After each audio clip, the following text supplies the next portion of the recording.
Good evening, everybody. We are back live for some Meseeks Sunday Showdown action.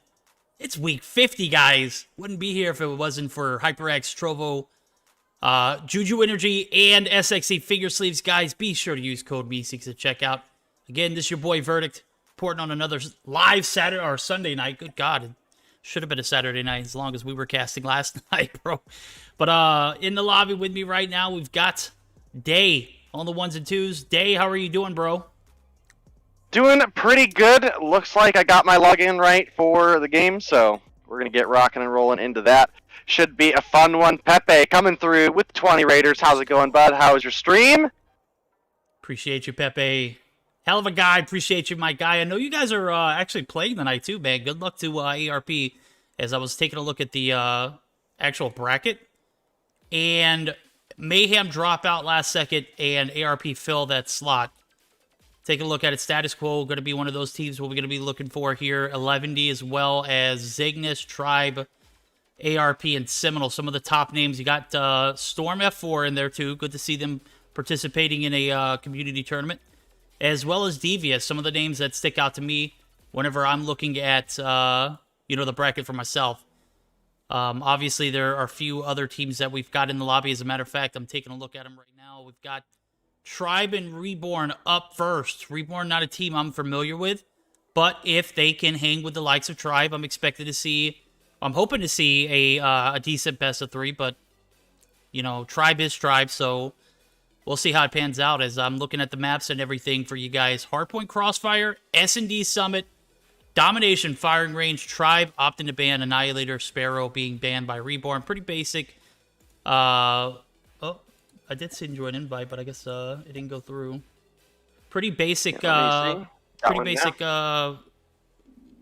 and whatnot, but map rotation's looking okay. I'm not a huge fan of Crossfire. I know you're not either. Oh, yeah, definitely not. But, I mean, you know, sometimes it just is what it is, and, you know, we're just hoping for a good game between these two teams.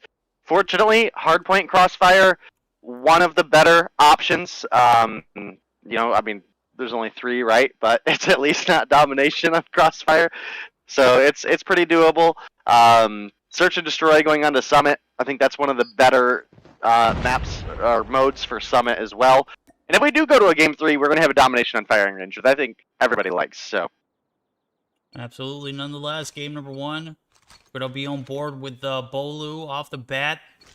As I'm seeing it, Envy, Band, Bolu, Parrish, and Marshy. Left to right, and up top we got Blovid. Vital Fire, Denene, hit the Denene. I don't know what that is, but okay. Alexis, also, for the guys over at Reborn, so they got a lot of work, in front of them. I'm going to be honest with you, this is going to be damn near impossible. First round, you're going against Tribe, one of the best teams in NA. Definitely a tough pill to swallow, but nonetheless, it is what it is. Bolu going to pick up his first. Vital going to come through on the contest. Vital actually wins that gunfight, gets the good position, Holgrid hand, rotations up to P1. Could be a stout one if Marshy doesn't go down here. yeah, Marshy able to pick up 1, was looking for 2, but couldn't quite find the direct connection. But doesn't matter, Bolu, he's here for the refrag. That's going to be Tribe picking up a lot of points on this P1, and as you can see, the opposition making the rotation on over and actually getting set up for P2. I really like the way they've played this. It does give them a pretty big opportunity. The biggest difficulty they're going to face at this point is winning the gunfights against Tribe. Vital, however, going to pick up 1 on Band there. Pretty solid. Now it's Marshy looking for a couple extra kills. Finds 1. Can't quite find the bullets to connect through the wall there. I mean, just look at the lack of recoil on the M13 Morningstar. Absolutely amazing skin. Makes the gun phenomenal. The sight line is so clear, doesn't really obstruct any of your vision.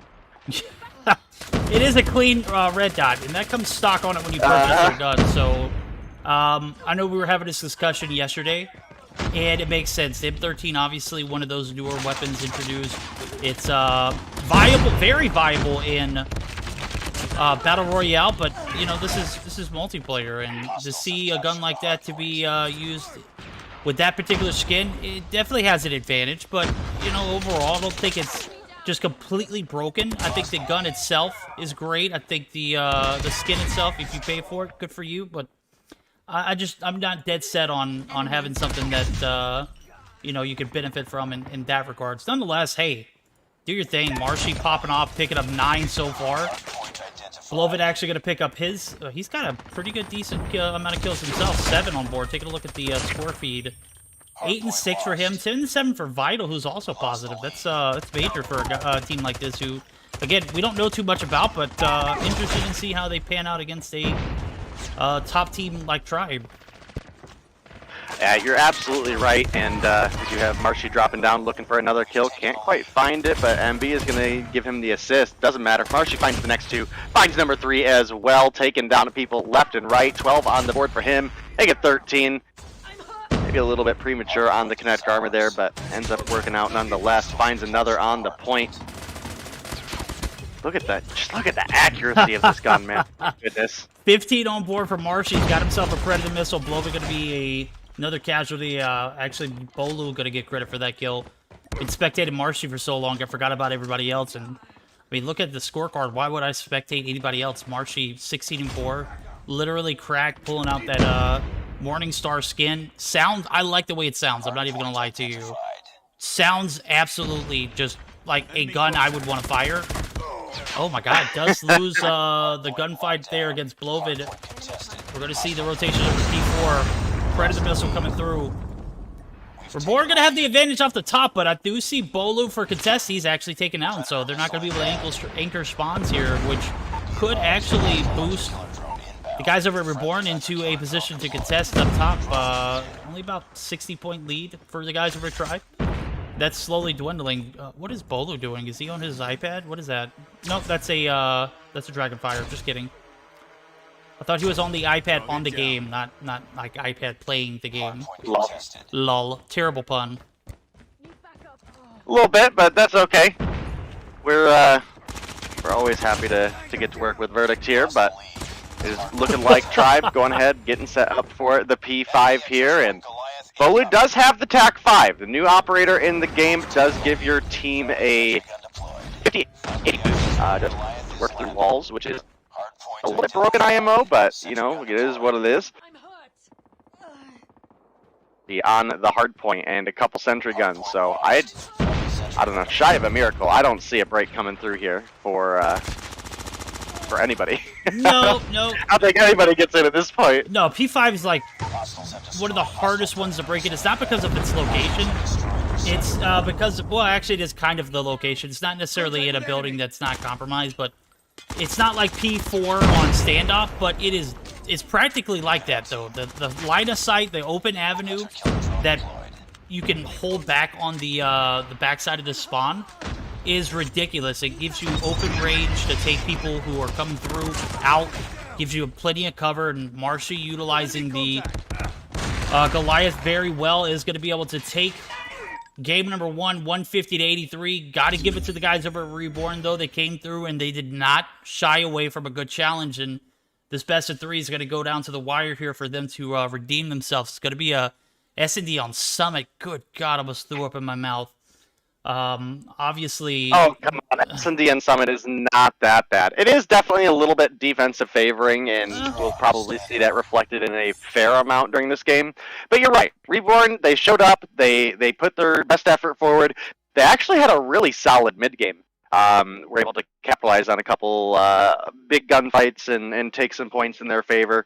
I mean, I've seen Tribe blow out teams way harder than this, so... Getting 83 points on the board against a team like Tribe is solid. Historically, in the past, I would have said, you know, you have a good opportunity where you could come through and upset Tribe in the Search and Destroy, but, man, they've been looking way better in Search lately. I don't know if it was just the past couple weeks or if they've really put their work forward to improve, but Tribe really starting to look like a scary team, and there's a bunch of really scary teams, especially in North America right now, looking at the likes of your NYSL Mayhems, your Tribes, your ARPs.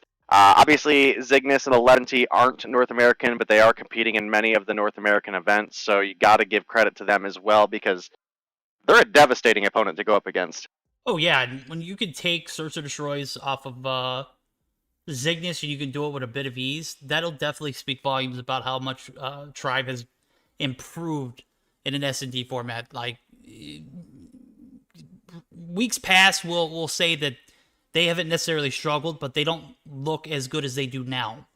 Right now, they are probably one of the best search and destroy teams, and I'll tell you why, because they just come in with a great game plan. Now, on a map like this, I don't know how it's going to pan out, because it literally is backwards from a lot of S&D maps. So you take Standoff, you take Crossfire even.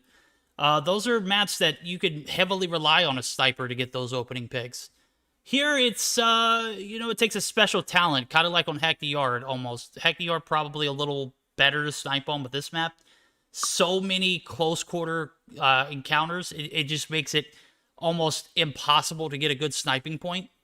And to get that opening pick, it's going to be, basically impossible to do either. So the attacking side going to be pushing down the hill. Maybe if you get a good sight on that A long and someone's still lacking, I don't know. We'll see how it pans out, though, as we are going to go ahead and fire up game number 2. There we go. Mods are on it tonight. Predictions. I'm expecting Tribe to take this in 2, and I'm sure everybody else is. I'm sure you are, Day, especially with how well they've been playing recently. I'm expecting them to, because again, their search and destroy game, I criticized them on it a lot for a long, long time, and they have really turned things around and are one of the big competitors in my eyes for search and destroy at this point. Don't necessarily know if I've seen enough of them performing at that level to say, hey, this is one of the best search teams in North America right now, but they are one of the best teams in North America right now, and their search game starting to look like it as well. That's right, man. Criticism is always received properly here over Tribe. They bounce back majorly with some very, very great S&D games recently. We'll see if they can keep that same energy rolling forward. Denene actually going to take down one. Scandia's Blovid going to be the refrag. 1 for 1 there. Tribe Band actually going to drop one. Blovid actually going to be the player over at Reborn. Even matchup 4v4. This is, very beginning of the game, but you can't really tell what's going on at the moment. But I do see a lot of Tribe movement towards this B site. They're going to have to clear it off first, because I think I did see one on the backside. And that's Denene, the one who got the opening frag on Envy, or Band rather. He's actually going to push back Vital in a 1v1 against Paris. Takes him out. Alexis going to drop. Marshy going to be taken out. Bolo going to be left in a 1v3 scenario. He's got a shorty in hand. Vital going to go ahead and do the deed, and that is going to be a round 1 going in Reborn's favor. Like I said, this map is a little special when it comes to S&D strats, and I'm not necessarily a fan of it. But I do enjoy seeing the different kind of play style. It's a very defensively strong map. There's no question about that. So can't take too much at a loss for Tribe, but it is going to be a big round for Reborn there. They come through with a convincing win, too. It's not like they just kind of narrowly scraped by the win on defense. I mean, that was a 3v1 at the end, and they got the defuse. So they had Bolu pinned down to a point where he couldn't defend, and that's the way you really want to be playing at the search and destroy, especially once you get an advantage with that bomb plant. Person rounds the corner, you pick up the kill right away. Definitely a great opportunity, but Bolu gonna get back in a big way with a nice little quick scope there, jump shot over the barrels, and picks up first refrag on first blood. Yep. As soon as we say that, Alexis actually going to take down Marshy. Got to give it to the guys or everyone playing this defense as well as we'd expect, as well as we were just mentioning the defensive favor on this map in particular. I mean, if you want to protect these sites, you don't necessarily have to push up and overextend. You hold your on and you take those trades. We're going to see one of those go on in the background. That's Alexis getting taken down, but they do find one before they go, so it is now a 2v3. Bolu's going to peek this A long area, sees one. That's going to be Blovid. Blovid, oh my, you had plenty of time, Bolu, just didn't adjust properly. But again, Parrish still left alive, gives Tribe a little bit of hope. He's got the bomb in hand as well. Did get the info that Blovid was on the gondola area, but peeks up, nobody there. There is nobody there, so clearing the site's going to make sure this A-bomb is clear before he makes the plant, and now we're going to see time reduced to about 45 seconds. Vital up top could be an immediate threat. If he peeks this staircase in time, he's actually going to play to get it with his crew there. Fire going to come to the backside. Good collective push. It's a 3v1. Take your time. You don't need to rush anything. If you do rush it, make sure you're in at least pairs. Yeah, and that's one of the big things that I've mentioned a lot the past, you know, again, several weeks of competition is those 1-for-1 trades when you're in a 3v1 or a 2v1 come out in your favor, and we see it come through there. Vital almost lost his life on the back of Parrish pushing up to defend the bomb, but teammates were there. They were ready for the refrag. They pick it up. They get the bomb defused, and they now take a 2-round advantage over Tribe here in the search and destroy. So far, so good. Game 2 took a, wasn't that big of a loss here in Crossfire Hardpoint, but going against a team like Tribe definitely has its pros and cons. Cons, you're going to get outslayed in any point of the game. Play the objective. This is exactly what they're doing here. They're playing their time. They're playing it not too aggressive. I mean, you're going up against a Tribe team who can outgun the best. Now we're going to see those strats from Tribe come through. Oh my god, Blovid. Picks up one, gets hit markers. No, that was a kill. Bolu going to get the revenge frag, but it's a 4v3, 2-for-1 trade. Make that a 3-for-1 trade.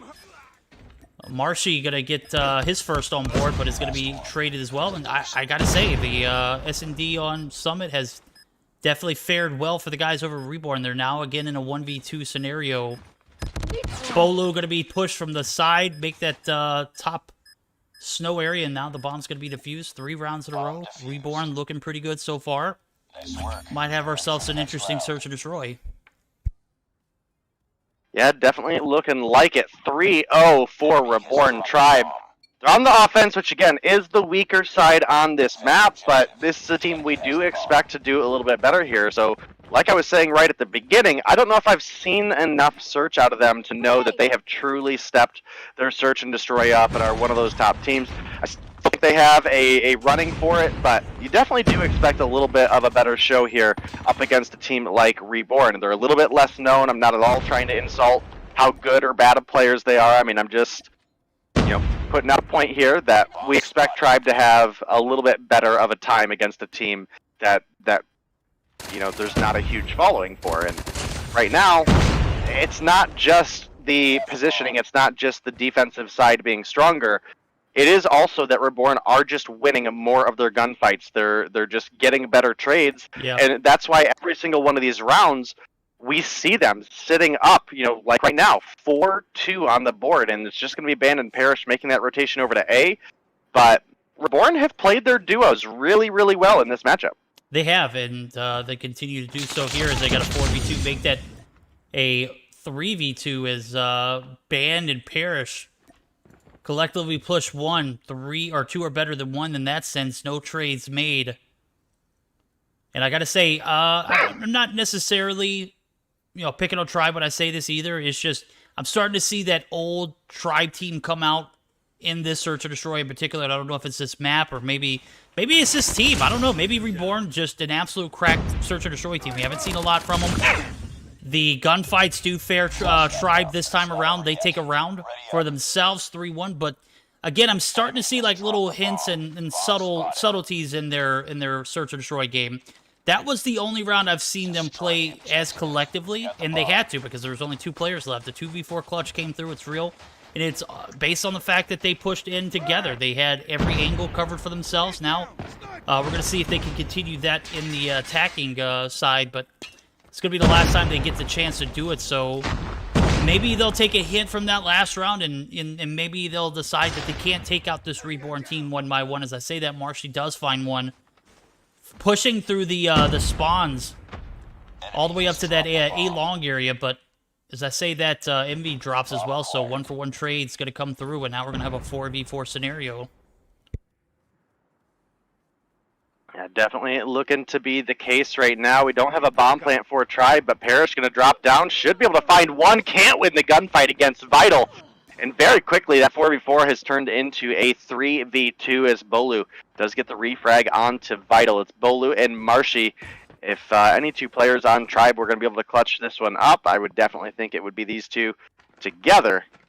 And they have a big opportunity to. They still have 50 seconds on the clock. The bomb is in the hands of Marshy. Bolu might be able to get a shot on someone peeking here if they push up towards A, but You can see how defensively they're playing, and Blovid gonna come through, finds the kill onto Marshy. Bolu now left in a 1 versus 3. It's doable, but the bomb is down on the other side of the map, and it looks like it looks like they might have saw him here. He slides the corner. Oh, can't find the last bullet. This is dangerous for Bolu now, as he is exposed as far as his position goes. He does sound out the opponent rotating behind. Gonna find out. Oh. What a shot! Oh my goodness! See, this Now on a dead sprint for the bomb. Can he get the No, oh he no, can't. he can't He get can't. the bomb. Oh no! Oh. Disaster strikes. Oh, that's One of those tough. horrible positions. Yeah, unfortunate. Marshy. Sir, what is that bomb doing up there, buddy? That was... That's right up there with dropping the bomb in the tower on a firing range search and destroy. Like that is Right? just That's a big death rip. wish. Yeah, that's a death wish, bro. It's not happening. Saw a few opportunities like that, in the Purge series this past weekend. You guys didn't get a chance to check that out. You missed some pretty decent best of fives, where the 4 best teams of across the EU came together and fought it out double elimination style.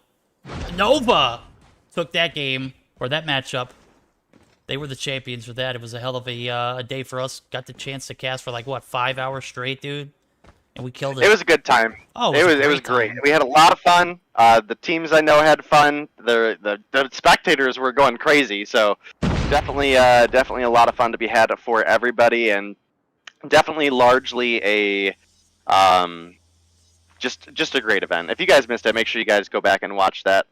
Me and Verdict got to do that together, and the teams just played so good. You can't sleep on how good Nova are, but Gallant, I mean, those guys put up one hell of a fight the whole time. Blovid getting a cheeky kill and didn't actually expect Marshy to be on the backside of him. There he was, creeping up that snow side. Now we're going to see 2 trades go in the favor of Tribe, but they are going to drop 2 immediately. What was that 3v3 is now a 3v1. Marshy playing solo on this side of the map is going to be able to stay alive. Bombs down over at the A portion of the map, and this is exactly where he was just at. So they've got to be anticipating the push from that snow side. He could drop on the opponents here. Gets 1 shot. Vital drops. But Alexis able to get the refrag. And now we're going to see a match point. Man, we were just talking about how well Tribe plays Search and Destroy. And here we are, 5-1, almost a 6-1 scenario. And it's not looking any brighter. We've, spoke highly. They not necessarily under-delivering. Maybe it's just this map, as I'll continue to say, bro. I'll give them a pass, especially with how well they've been playing in Search and Destroy recently. This map in particular. Maybe this isn't one of those maps that they've practiced on or scrimmed on or done much practice with. We'll say that as Reborn just picking piece by piece apart. 2v1 trades, though, that is going to favor Tribe. Ban going to push up, doesn't peek his corner. Is going to take some shots. Parrish is going to be able to get the kill. Marshy going to pick up the 2 on the backside. Now we got another round extension here. Tribe fighting back. They're going to have to be flawless for the next 4 rounds. And with the way that Reborn have been playing, they've been playing patient, calculated. I don't know if that's going to be a possible situation. They have the bomb. Yeah, definitely have some ability to do so. They are, not quite back in this. They still need to find 4 rounds in a row, obviously, but with Band picking up a first blood there, definitely starting to look a little bit more doable. Finds another as well. Make it 3. Band. Oh, Band. Yeah, Band coming through big for the team there. And again, on the defensive side here, they will have a little bit of an advantage. So definitely have an opportunity to turn this around. Ooh, fire! That was a nasty spot to be in, but runs right into the Parrish. Parrish going to pick up that 3rd round win for Tribe. They're now only 3 away from picking up the win here. It is going to be difficult. I mean, they're up against a team who right now is sitting just 1 point away from closing out game 2. So Tribe, they don't have a lot of cushion to make mistakes here. They definitely got to pull it together. I definitely got to say that Tribe have played their 2s well towards the end of the game, but have definitely also found some struggles. Again, Bolu and Marshy getting split up, the bomb getting dropped on top of that pillar. Just not enough time with where Bolu was. I mean, there's some things that you can definitely tighten up around here, but Band My goodness, 8 on the board for him. Picks up Lovid. Now it's going to be DeLily. Marshy picking up HyperX as well. And Tribe look like they might be able to pick up this round as well. Bolu's going to need a little help here. I do see Ban coming to the rescue. Ban going to peek up. Ban going to be dropped. Envy on the refrag, though. Tribe hold a 4-2 man advantage. Vital up top is going to be spotted. Peeks back and forth, back and forth. 2 players shooting. Parrish going to be able to win that gunfight. Now Alex is going to be playing their lives in a 1v4. The roles have flipped, and now we're going to see 3 rounds in a row going in favor of Tribe. Got their act together here towards the end, and was hoping to see a much better Tribe here on the Search and Destroy. I guess we still have a few more rounds left if they've got it in them. Maybe you could see this round 11 situation. If they flip it, we'll see. Nonetheless, this is going to be the deciding round. It's really going to be up to Tribe on how they play it. Not going to give their opponents anything to work with. Holding back in their spawns is, exactly how you should play it. You want to be patient. Don't push out. Don't put yourself in a position to get dropped out of this round, because you drop this one, you're out. You're going to a game 3. And again, I was reading in chat, make sure that everything was right, but apparently this Reborn team is an EU one. I've never seen them before. I cast Mobile Mayhem EU. I've never heard of them. They haven't been in Mobile Mayhem qualifiers. Maybe they're a newer team. I don't know. We'll get more information on the back end. But if you guys have anything in chat, let us know. Yeah, and that's again why I'm saying that Tribe, you realistically would expect them to have the upper hand here because, for one, they're an EU team, so I'm not sure what the ping is like right now. Sometimes it gets dragged one way or another, so Tribe could be playing at a little bit of a ping disadvantage, which I don't want to take away too much credit from because, again, we really do, even with a little bit of a ping advantage, expect Tribe to come through with a victory here. Does look like Band going to come through, pick up a double kill. He does have a player rotating behind him. Alexis going to find that one. Marshy picks up one, now left in a 1 versus 1. Marshy, 9 times out of 10, going to win these ones, and does have an opportunity where he could go for the defuse here, but does have to be a little bit careful. That might not be enough, and it's going to be Tribe dropping the game, and going to head on into the domination.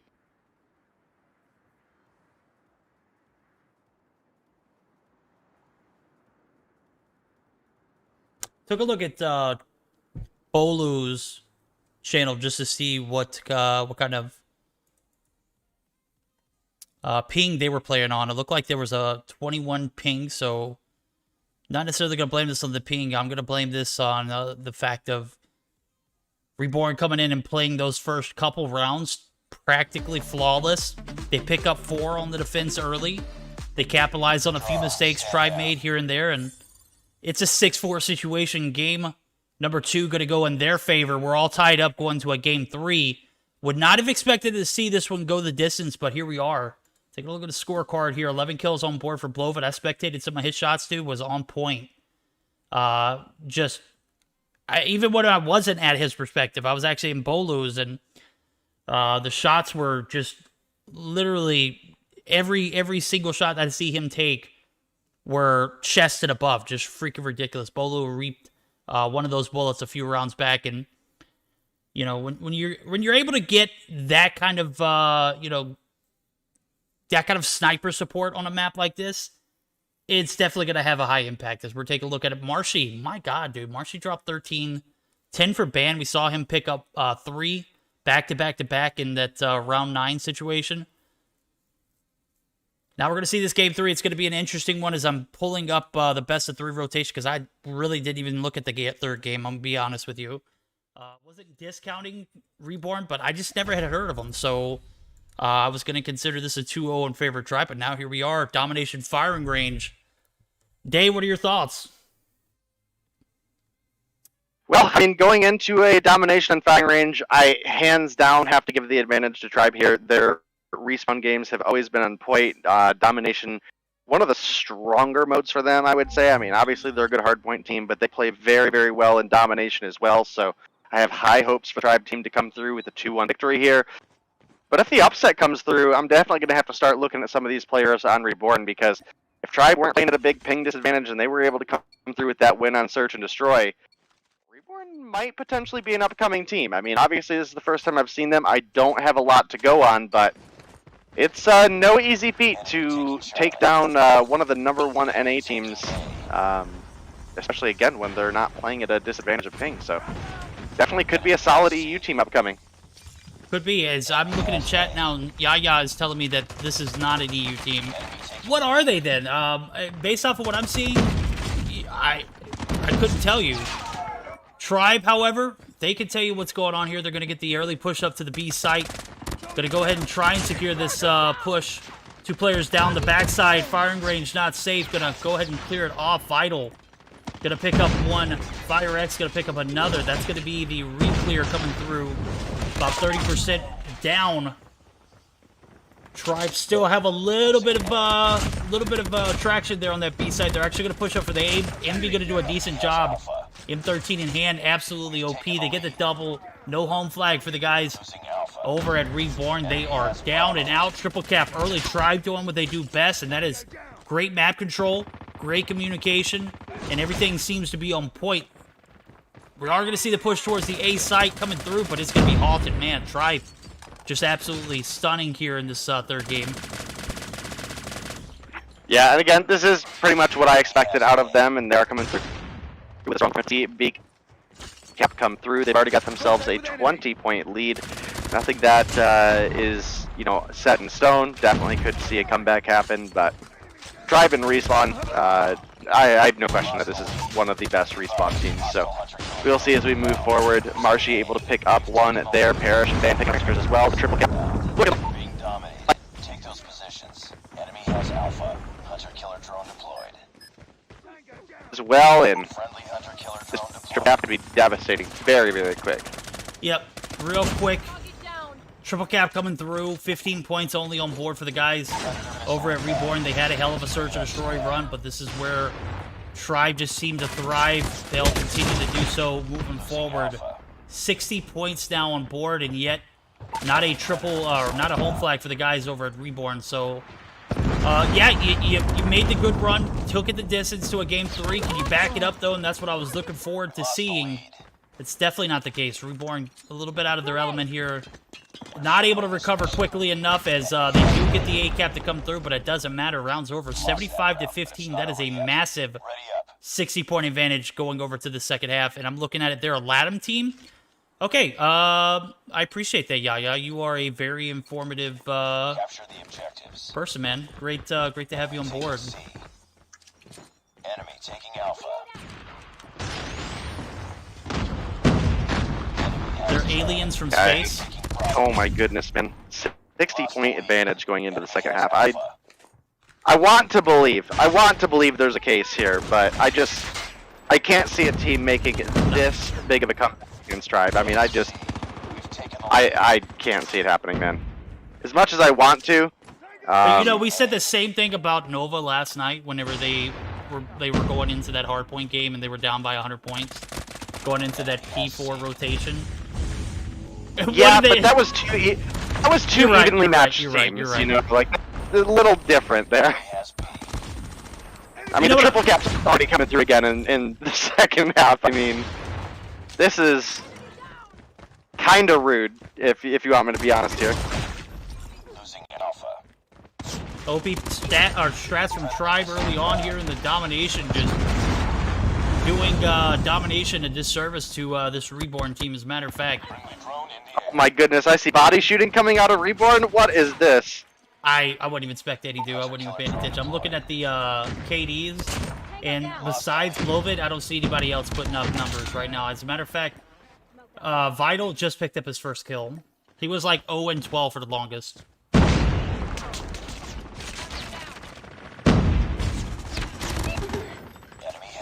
Unless it was Blovid doing the body shooting, I don't think any body shooting should happen. You're right. No, I believe it was Probably Alexis. I'm kidding. I think it was Alexis, but definitely a dominating game for Tribe. The A-cap does eventually come through for the side of Reborn, but I mean, we are so deep into triple cap territory right now. It is unreal. Yo, Physics, I knew you said that they were a Latin team. I was just calling Yaya out on his bullshit. You know, trying to keep him in check as much as I can. Nonetheless, he's going to continue to be Yaya. That is quite alright. Band 15 deep. Going to have the Goliath to go along with it. They don't need it, but if you got it, flex it, right? As a matter of fact, I wouldn't be surprised if, well, there we go. Band actually going to be taken down, so the Goliath that is not going to be of any use to any of these teams is going to get yoinked, possibly. Bolu going to try and go for it. I mean, if I were Tribe, I would just let him have it at that point. It's like, you're up 150 to 37. I mean, what kind of harm could a Goliath have done at that point?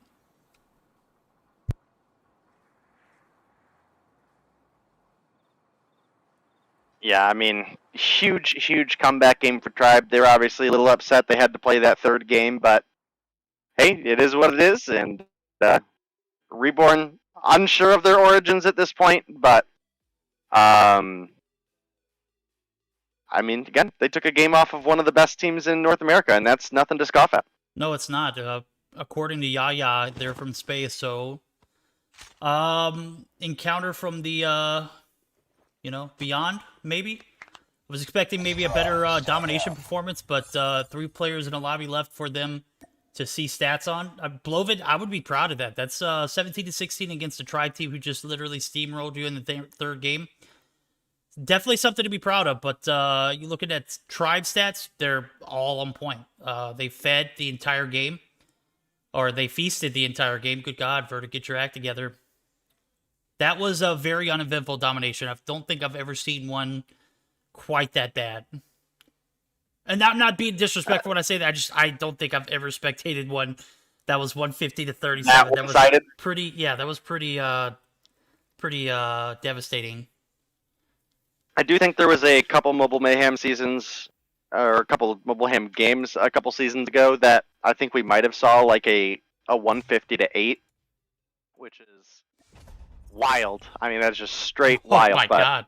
That's yeah. Bad Batch quality, right? Look, I try not to bash Bad Batch, right? Like, they got put in a bad situation that was not their fault, okay? They qualified on iPad. They showed up and competed. They took that butt whooping on stream, getting nuked every day, and still showed up every day. I'll give them all the credit, because we had plenty of other teams throughout Masters and through Stage 4 that earned a spot, possibly even over what other teams should have got. You know, looking at Stage 4, we obviously had Arsenal not make it just due to the bracket they got dropped in by game battles. And then they didn't even show up. So, again, that batch may have gotten nuked 3 times, but they showed up. And I'll always respect that more than a team that doesn't show up. There we go. That is what I'm talking about, dude. Gotta love the commitment. This team showed up, took us to a Game 3. Tribe doing what they do best. Let's play some Respawn. So we're going to take a short intermission, get the next game matchup up. Shouldn't be too much of a intermission, though, as I see Lux does 2-0 Explicit Girls. So Tribe going to be going up against Lux Artenera. ARP going to get a 2-0 over Gen 9. 11-2-0 over Lethal War. Status Quo 2-0 over Grave. So Status Quo at 11-2 duking it out in the second round. Zygnus and Devious still yet to get their matchups in for the first round. So, yeah, should be an interesting one. So we're going to be right back after this short intermission, guys. Do not go anywhere, as we're going to be on board with Tribe and Lux when we get back.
Alrighty, guys, we are back live for some more Meseeks Sunday Showdown.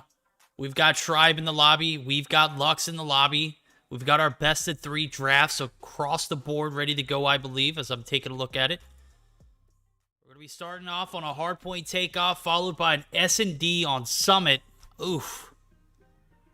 That's a tough one. How the hell do we get back-to-back S&D Summits?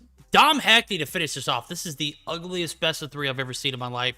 As a matter of fact, I think I did see Lily make a comment on the chat. How did Tribe end up with literally our worst maps for each mode? Those are 3 just terrible maps, and this rotation is booty. I'm calling it there. Seems like a fair assessment.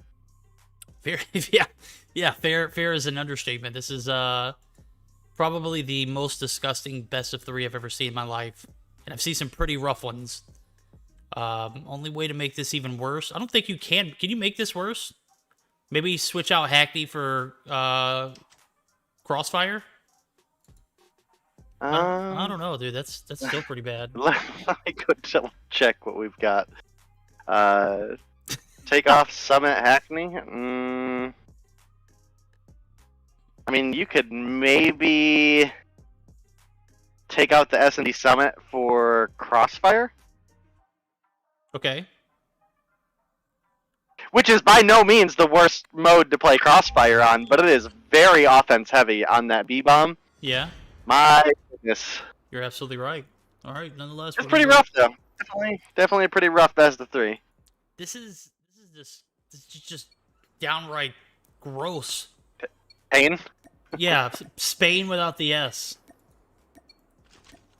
Nonetheless, game number 1 going to fall through here. We're on takeoff.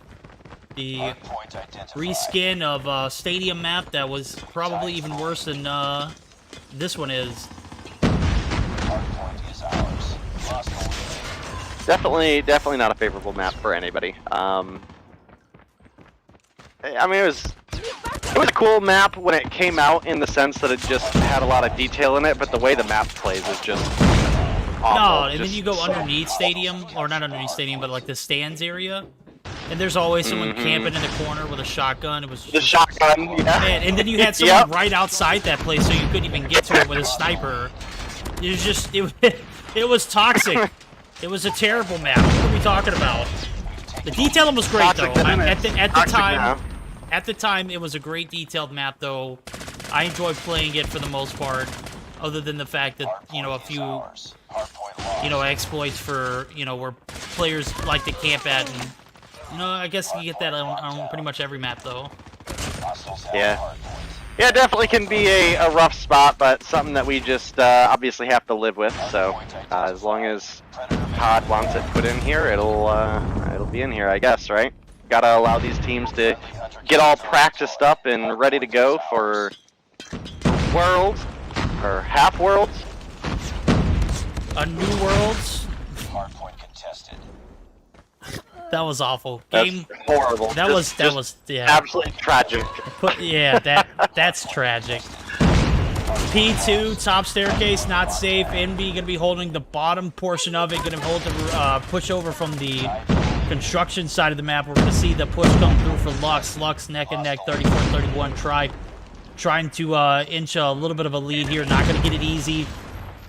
This map is definitely one that everyone could use practice on, and to see it here tonight. Not fortunate. The fact that it's Tribe's worst map's very unfortunate as well, but hey, you guys are heading to a stage 5 situation where these map rotations could come into play, so better to fight it out here than to see it in an absolute tragedy of a stage 5 with no practice. So P3 rotation is going to come through. 4 seconds left on the rotation. It does look like Lux is going to have the advantage. They're going to have about a 16-point lead. Dietrich going to be caught out outside the P4 stage, but Tribe gets a few operators on point. The Sparrow for Ban, absolutely OP. Gonna clear it out, and now Tribe are gonna have an early retake, a much-needed one, as they found themselves in a 16-point deficit. Nothing to really be frightened about, but definitely not something that we're used to seeing from Tribe early on. Oh, definitely not, and we'll have to see, as Lily was in here mentioning, possibly Tribe's worst 3 maps, and mean, that's definitely something you have to take into consideration, but at the same time, Tribe, you guys got to be getting ready because these maps are going to be in the rotation for stage 4.5, so Lost the lead. make sure you're getting that work in. Detry comes through, gets a couple hit markers on the band, does switch over to the MX-9, finishes it up, getting some time on the point. I don't know what just happened, but my whole HUD just disappeared for a second, and it is going to be a 6-point lead for Tribe as they start rotating on over to next. Does look like they're going to get set into position, have some of the favorable spawns here, and might be looking to make an impact on this point. Envy hops out of the window, ends up getting dropped. Paris was looking for the kill onto Detry, but couldn't find it. Gonna drop down, ends up picking it up anyway, and Tribe looking pretty solid here on this point. Yeah, P4 is one you can bunker down. Oh, all the Paris! Oh, Paris, you didn't have to do him like that! Paris came down from the bottom of the stairs, chucked a hunter killer right at the doorway, picked up 2. Oh, that's toxic. Did pull up with the Predator missile as well and picked up a few off that. Well, maybe 1 or 2 actually. Didn't quite catch it as I was trying to catch on to what you were talking about, and then I did see him actually pull out that hunter killer drone right at the perfect time as I'm actually rewatching stream and trying to catch it now. So got a 50-second delay on it, so probably not going to see it for a few moments. But if it was as toxic as you described it, definitely something worth catching. So P1 reset comes through. Advantage still in favor of Tribe as they have turned the tables. 15-point advantage. And I'm looking at it now. This should be the time where I can actually see it. Does find one. A swap over to Parrish. Pulls out the hunter killer drone. Bam! Right in their faces.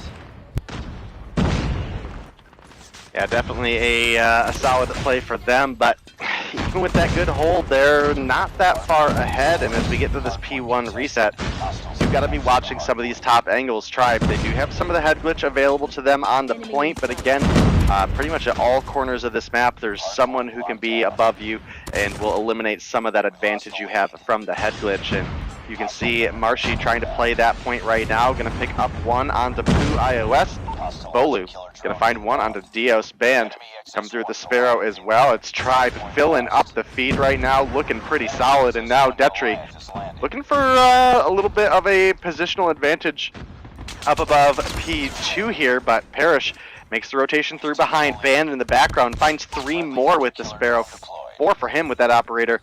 And we do have, obviously, Bolu in the Goliath getting up on P2. I think this is probably just about where it's going to be over because this is a very healthy Goliath. Tribe do not have a lot of time to go. Bolu lines him up, finds 3, does get flashed, but again, not a lot of stopping power taking down this Goliath right now. It is starting to take some hits. It is getting pretty damaged, but, I mean, my goodness.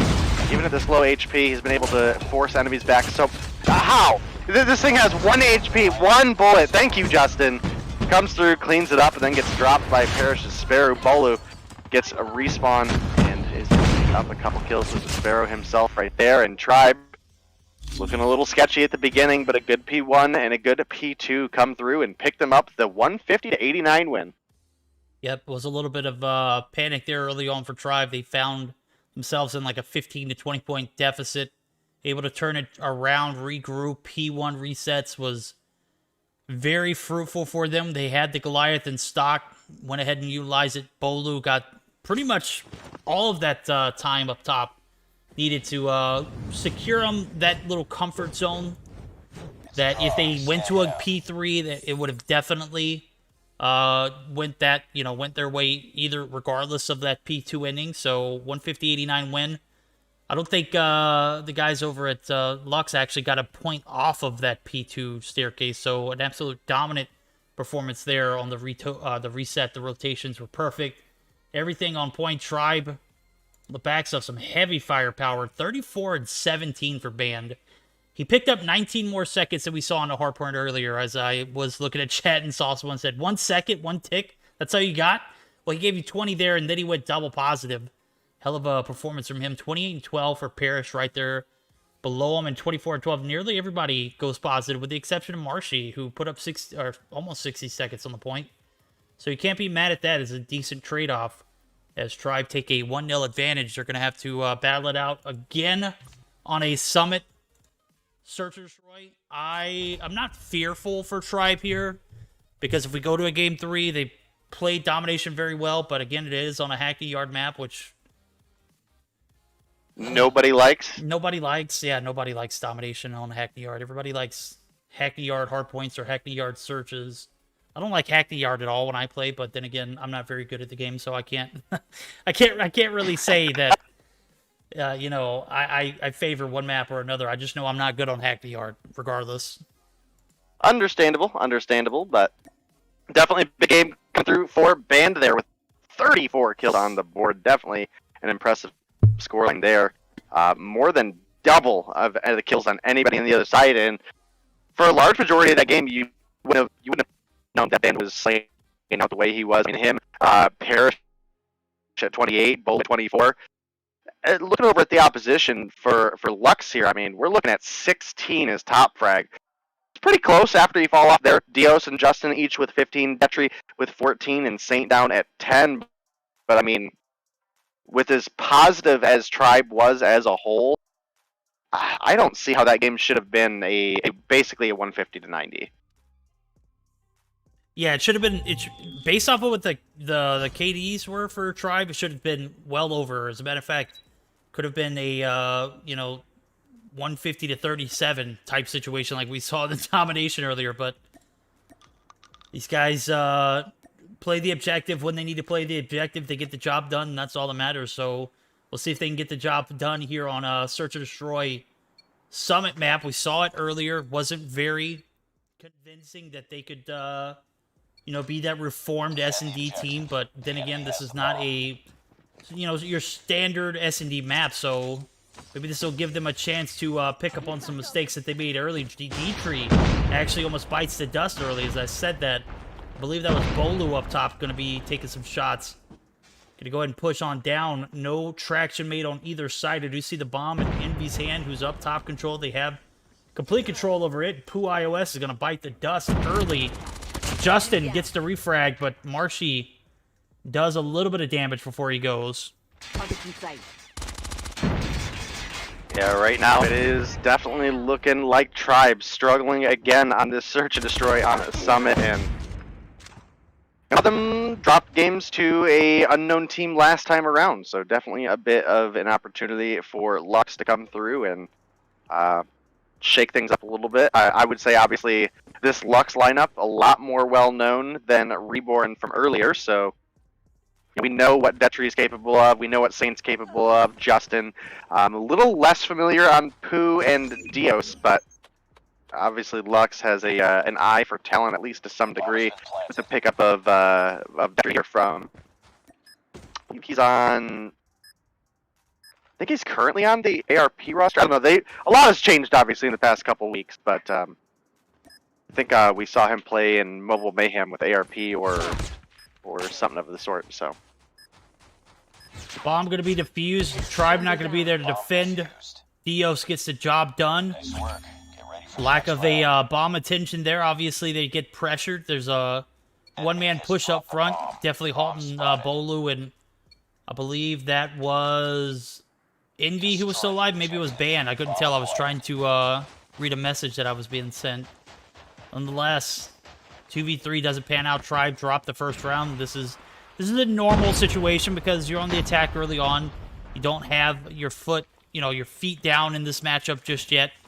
You're in a spot where the defense has a little bit of an advantage. Dietrich, you're going to get the opening advantage as he finds Marshy A-long. No one in sight there to get the refrag, and now Saint actually going to take one out. Band does pick up one, but trades are going to come in, and they're going to be favor. Oh my god, they're not. Bolu opening the floodgates here on this connector site. Finds two. Justin gets the refrag there, and that's a 2v1 pit here. Bolu does have the bomb in hand, so that could be a good sign, but is nowhere near either of the sites. Going to have to play for a pick here. Justin and Pooh looking to clutch it up. Could very well do it. 2v1, 58 seconds on the clock. Going to wait for the push. Is it going to get much on this this Lux team to fall out of position unless they do a two-man style? I'm not expecting them to fall apart here and kind of branch out to do their own thing. As soon as I say that, I do see Justin kind of peeking the staircase side. They do not push down. And now the 2v1 still coming through. Bolu making his rotation over. Could be spotted if either of these players peek out the connector. I think Bolu might have heard something, though, as he peeks around. Justin spotted. Justin spots him, so his location is going to be compromised. The push comes through. Connector backside, not safe. Lux take a 2-0 advantage. Enemy has dropped the bomb. Bomb spotted. Yeah, I mean, we saw Tribe drop the search and destroy game as a whole last time around, so definitely an opportunity where Lux, again, a team with, in my opinion, a little bit more well-known and well-rounded talent, has the opportunity to do the same. Detri, the COD timing of all COD timing, zooms out as soon as 2 players from Tribe round the crop. Could have possibly been a collateral with where he was aiming, but sometimes it just happens. You can see him taking a far angle now for a second on that doorway, but nobody's pushing on up there. Tribe, they are held back a little bit at this point. Starting to push on up. You can see that Envy was looking for any sort of angle a sniper might be holding there. Now Bolu might be looking for a return onto Detri. You can see Detri's looking for a very similar angle. He's going to find one in sights, but Bolu going to pick him up. I think Parrish got the major assist there as well. Now Tribe, they have a 2-kill advantage as Band is able to pick up Saint as well. 2v5, Tribe looking a little more collected. We saw them take 1 round on the attack earlier.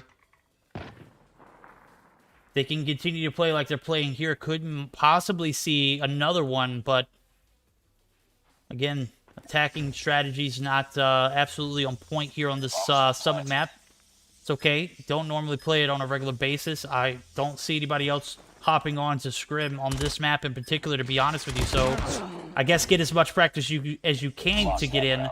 2-1 now. Tribe taking 1 round after a pretty flawless one. As a matter of fact, I think they only dropped 1 player that round in particular. So super good regroup. We'll see if this same style of play comes through. We saw when they branch out 1 by 1, it doesn't pan out. You got to stick together in this map. It's small, tiny, literally don't have to do much to stay right next to one of another. Nonetheless, Bolu going to push up. Tribe looking to make this push towards the B site. Envy's got the bomb in hand. Bolu trying to clear it out. Does get spotted. Detri able to do the D, get done. Band going to get the return frag. Justin almost gets taken down too, but is able to escape with his life. Dios finds one himself, so 1 for 2 trades going to come in favor of Lux early. Can they capitalize on the actual man advantage? Band. Oh my god, Band finds 2 and Paris finds a 3rd. That's going to be 2 rounds in a row for Tribe. Bouncing back heavily after those first 2. Bomb spotted.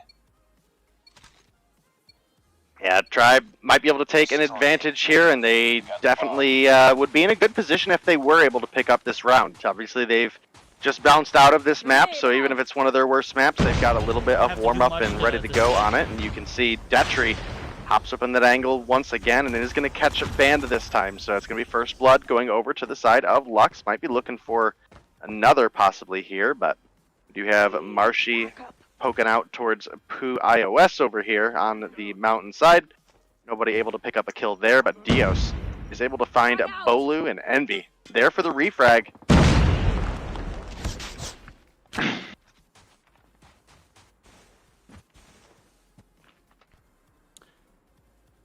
The 3v4 situation now. Detri trying to collect himself here on this B bomb site. 2 players bottom. Band, one of the demons from last round, is taken out early. Bolu dropping as well. Dios, the player from Lux, who went down. Pooh has yet to get on board yet for the side of Lux, and everyone on Tribe's side has contributed, so maybe that's a factor for those 2 round losses. But nonetheless, collective effort has to come through. Justin finds some shots to collectively land on. Marshy dropping. Parrish looking to stay alive as well. Justin going to make the push in. Justin is going to be able to stay alive.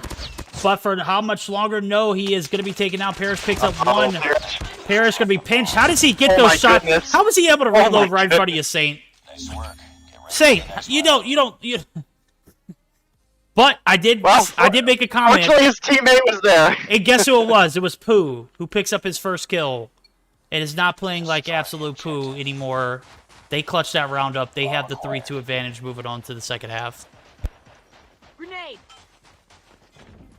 Yeah, now it is going to be Lux on the offense, and Tribe will have their shot at defense. Obviously, they had a lot more defensive success the last time we saw this map, and definitely could be looking to make a pretty big comeback here. I mean, I think at this point, Tribe were down 4-1 in the last matchup, so definitely have improved a little bit on the map, at least for the night. Marshy picking up first blood onto Saint. Tribe to have that advantage, and again, they are also on the map side advantage currently, and Marshy picks up another on to Diaz. Tribe doing a great job of just playing that defense where they need to, but Pooh gonna slide through, finds one onto Envy. Pooh finds a second onto Band. Definitely turn things around.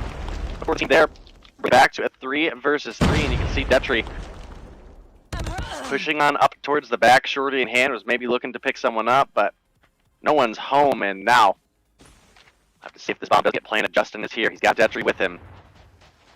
Did have Parrish start pushing up, though, concussed. Parrish not wanting to challenge that angle, though. Maybe the right play. They do have the 3 versus 2 advantage once again. Detry's going to have a pretty decent spot back here, but he is not going to be in a spot to protect the bomb carrier. You can't push all the way back and leave your bomb planter, you know, completely vulnerable. I mean, you got the hit marker. You kind of had an idea of where they were at, so that was a big drop for Detry. Going to be able to redeem himself there. Finds one on Marshy. The shots. Just absolutely OP. The Shorty hits a little differently that close. 7 seconds on the clock. Bolu's going to know exactly what's going on here. Peeks the corner, gets the shots, and that is going to be Tribe tying things up. 3-3. Detry almost pulled the 1v3 clutch off, but you saw there was only 8 seconds on the clock. You go back and you put Detry in the spot where he was at before he rotated back through this little corner building here. He's spectating that top side of B control, the top control area that was so vital to, you know, his teammate getting that bomb down. We might have had a different situation pan out.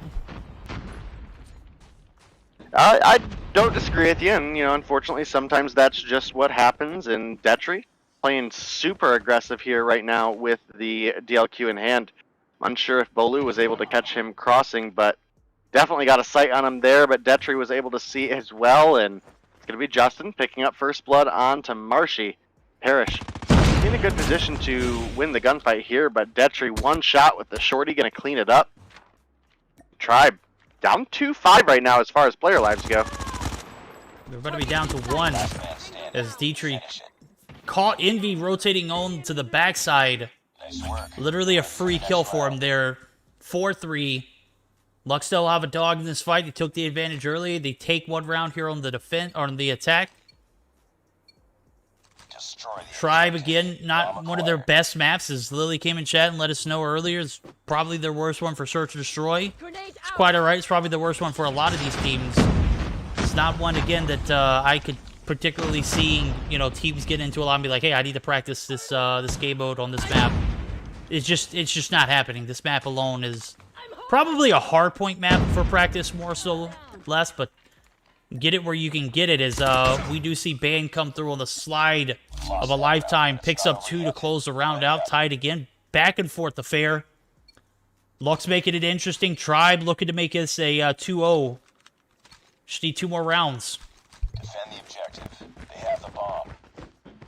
Yeah, they definitely have a big opportunity here, and we will have to see if they're able to pull things together. Obviously, not their strongest game mode, and not their strongest map, and Detry gonna find one opening pick onto Marshy, and look at the aggression coming out of the team here. We also have Saint set up inside, might be looking for some picks. Pooh gonna find one onto Bolu, but Parrish is there for the refrag. Band making the rotation behind, but Detry playing that angle, gonna pick him off from the head glitch. 3 versus 2. Bomb is planted, so Tribe, they're fighting against the clock. It's just Parrish and Envy remaining. Yeah, I'm seeing Envy rotating that A long area, and I see Detry just right there beaming if he steps out. There it is. Oh my the shots goodness. just, I mean, you got to anticipate that. You saw the shot earlier. It's on point. Don't test it if it's not worth pushing it. As a matter of fact, I would have liked to see Envy and Parrish just come together on that push. Maybe find a 1v1 gunfight they could have won. Nonetheless, the pinch approach not going to work. A-long, not a safe push in. Dietrich there to... Oh my god, Dietrich gets leveled. Bolu finds the shot. Marshy with 2 on the nade, 3 with his gun, and Band Lost that round, but picks up the 5th. We're going to a round 11. That round was literally over with before it even began. I think that was probably one of the faster Search and Destroy rounds I've ever had the chance to spectate. 12 seconds maybe. I know I've seen one in 8, but in this map where things can go wrong quick, Marshy finding 2 early and then picks up a 3rd with the nade. Is going to be looking for another opportunity to devastate. Peeks the A-long area. Gets a hit marker. Wow. What a nade shot.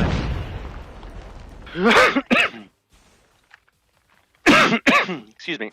Detry been pretty solid with the sniper in his hand today. He's hitting some pretty nasty flick shots and able to take down Bolu there up top. It's going to be Lux now sitting in a 5 versus 3. Might be an opportunity to see Tribe fall down once again and go to a game 3 as Pooh and Justin pick up Parrish and Band. It's going to leave Marshy in a 1 versus 5. Now, this is Marshy. We've seen crazier things out of him, right? We've seen plenty of clutches out of him in the past. Can he pull together the 1v5 in this matchup? He's got a Locust in hand, but he also has an MX9 for a secondary at this point, so the rotations do need to be a little bit cautious. You can see that pretty much all of Lux are just chilling on top of this bomb site, or rather bomb down. Almost able to find the kill onto Detry. He's going to reveal his position, but he is still alive. Only 30 seconds left on the clock. I mean, you got to imagine this is basically team deathmatch for Marshy at this point. He needs to find 5 kills because there's just not time for him to pick up a couple kills and get a safe plant together. It is looking pretty over for Tribe right now. It is 20 seconds in the clock there. It's all of Lux knows where the bomb's at, and I know Marshy knows that they know because anytime he tried to peek that angle, they were right there taking shots. Teacher gonna push up. Teacher gonna try his luck with the jump shot. Gets laced. All they've got to do is play time. Yeah, there's no way that Marshy finds Dios, who's like right here on the outside. Maybe 3 of these guys, but as I say, that time does expire. Dios could have been AFK in the spawn. He could have picked up the other 4 kills, and there still wasn't time. So no, there's nothing he could do at that point. It's unfortunate for Tribe, but you know, again, for one of the number 1 teams in North America, you definitely expect them to have some pretty decent search performances. It was looking good for a bit, but today has definitely been looking a little bit scuffed. I don't know if it's just Summit or what. I think this is also the map we saw them drop against Old Explicit in Stage 4, which actually knocked them out of that tournament. So fortunately for them, they did still have that world spot locked in from Masters. Otherwise, it might have been a day that we don't see Tribe go to Worlds. So definitely need to step up their search game a bit. They've had some good performances, but they need that consistency if you expect to go up against, teams like Nova, Stamina, Anarchy, Mayhem, ARP, Zygnus, 11T. So definitely some big performances out of them in the future. Some exciting ones, and I'm hoping they step up their search to give us a little bit more competition in some of those matchups. You're absolutely right. As I'm taking a look at the scorecard here, Marshy definitely gave his best. 12 kills, 11 for Band. He had a few dynamic kills early on in the matches. That kind of gave me hope that Tribe might have been able to clutch this one up. Unfortunately, that was not the case. Once that round 11 hit, it was pretty much over from there. 3-2 split off the bat. So 3 rounds going in favor of the guys over at Lux early on. Gave us an indicator that Tribe may have struggled on the attack, and many teams do, especially on this map in particular. So now we're gonna see a game 3, and it's not gonna be on a firing range map that Tribe just absolutely overpowered Reborn on. This is gonna be a domination on Hackney Yard, where Lux will have an opportunity to pick up a big first or second half. Not going to have the advantage on both unless you get the spawn flip. Not 100% sure where each team, spawns in first. I think blue side is C. So Tribe might have the bad half in the second half. So that something to keep in mind. But you know, for Tribe, all you gotta do is play the long game, get an early advantage off the rip, and you know, on the backs of that first round or first half, you go into the second and keep your opponents off that B side as long as you can. If you can't cap it, just keep that time open. But we'll see how it pans out. If you haven't practiced this game mode yet on Hackney Yard, it's definitely going to need one that you have a little bit more practice on going into a Worlds scenario where it could possibly be played out there. Yeah, well, we are getting spawned into our Hackney Yard. Domination definitely can be considered a pretty one-sided map. So let's see Tribe. Again, they've been really strong in domination. Historically, I would even say it's better than their hardpoint, and we saw them come through with that hardpoint win. So I definitely expect, especially since Lux have the C-side start, they're going to have that A-side second. Definitely would expect Tribe to maybe try to make that flip early in the second half. So first half, it's going to be all about defending that A-side spawn. It's pretty solid for just the angles of coverage you have at B. And it's going to be determined on Lux to get a strong first push here, because this is one of those maps where even though A-side tends to be the stronger side, the C-side, in my opinion, has the stronger first push just based off of the spawn points. You're absolutely right, as I do see Tribe doing due diligence, are going to try and hold off this A-site push. Bolu going to be in spawn, AMAX in hand. Haven't seen him use... Oh, that's not an AMAX. That was just the Holger with a red dot. What was I looking at? Just seeing him tap fire it early on. Who was that was using the AMAX? Was there somebody for Tribe? There's not a single person, so...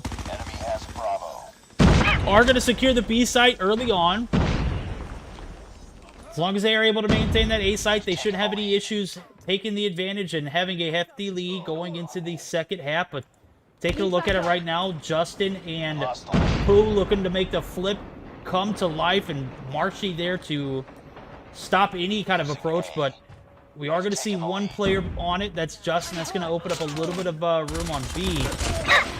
As the focus off of this B flag going to go directly to A. Marshy does a good job of maintaining order, does get a little bit of support to go along with it. Now Tribe going to continue on with the advantage. They maintain B. No harm, no foul, but, you know, fool me once, shame on you. Not going to fool me once this time around, so... No damage done here. 32-20 lead. Tribe, early advantage. Need to continue on in order to maintain that lead going into the second. Need to get as big of a lead as you possibly can, because this second half can be devastating for teams if you're not able to adjust to this flip where you don't have the good spawns next time around. Yeah, and that's why I was again saying that a team like Tribe, who is very strong in their gun skill and very strong in their respawns in general, has the opportunity in the second half where if they push early on and kind of snowball over to that A side with their score streaks and hours, they might be able to get an early flip, which could realistically secure the win in the first minute or so if they keep up the advantage they have going on right now. They're sitting up about 25 points currently, so by the time we get towards the end of the game, they're going to be looking about probably 35 going into the second half, so they're definitely going to be in a good position. They just got to make sure they capitalize on that early on. If they waste the advantage that they have going into the second half, then Lux have more than enough opportunity to turn things around on this map. Yep, we'll see how it pans out. I'm thinking it's going to be somewhere between 35 and 40 point advantage. Nope, not going to be 40. It's going to be closer to 35, as you said. As I'm doing my math. I was doing math all wrong earlier, but that is pending they win their gunfights here and maintain A and B. MV going to be able to maintain it. Wins that gunfight. That was crucial. Not necessarily, you know, devastating to go into that second half with a 34-point lead. It's not going to make a difference unless this game does come down to a 1-point advantage. And it would look like that in the gunfight if he lost it, but he didn't lose it. He won it, so no fear. A, Cap going to come through. C going to be evaded. Tribe going for it all here in the second half. Full-on push towards the site. They maintain the push to B. Hold off. Only drop one. Bolu does have the Sparrow in hand, and we're going to see the TAC 5 operator come into effect, as I did see the 150 health come through. Bolu doing a good job with the Sparrow usage here. Could get the flip, but is taken down. Saint able to pick up the Enemy has Bravo. A side cap, and now we're looking at something that Tribe probably didn't want to consider, and that's capping that C side because you don't have a home flag now. You're not getting points.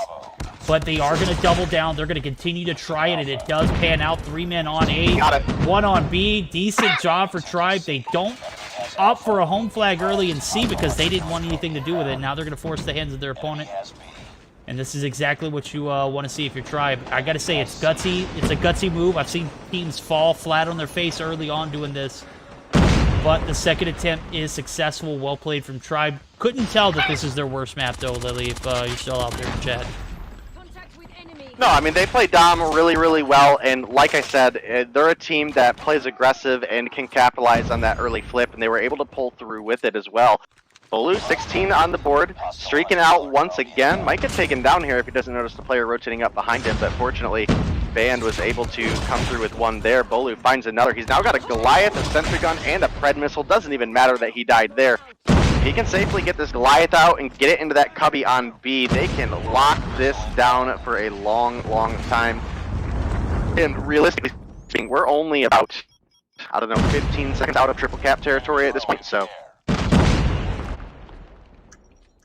Actually, even less than that. We might be getting ready to cross into it now. We might be, as I'm taking a look. I'm trying to do the math myself. 40 I think points. it's, yeah, I think it's like right 3 now. seconds. 3 seconds now, maybe 2. Nope, it's right now. It's 100% right now. Triple cap territory for the guys so- over at Lux, and now it's, you know, you couldn't maintain the A. There's no way you're going to be able to maintain a triple cap, not especially against a team like Tribe. So very unfortunate, but you know, you don't have to hold that triple cap the entirety of the game. Just have to hold it enough to be able to maintain 2 spawns. Friendly Predator missile. Not going to happen, though. Tribe 20 points away from moving on to the semifinals, where they will be playing against I'm hurt. what looks like the winner of the ARP and Rank Warriors matchup, which I was taking a look at the rosters for Rank Warriors. Gun deployed. They've got Little B, Papa Taco, Space, Teabag, and then a 5th player, YVK. Okay, that's a pretty decent 5-man crew right there.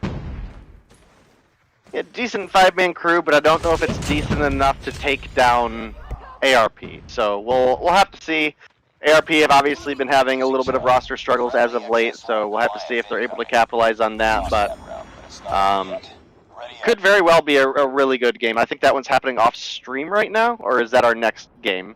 That's a great question. I'm actually trying to get in touch with admins to see what the move is. We might be in a little bit of a pickle for timing. Not 100% sure where that series stands.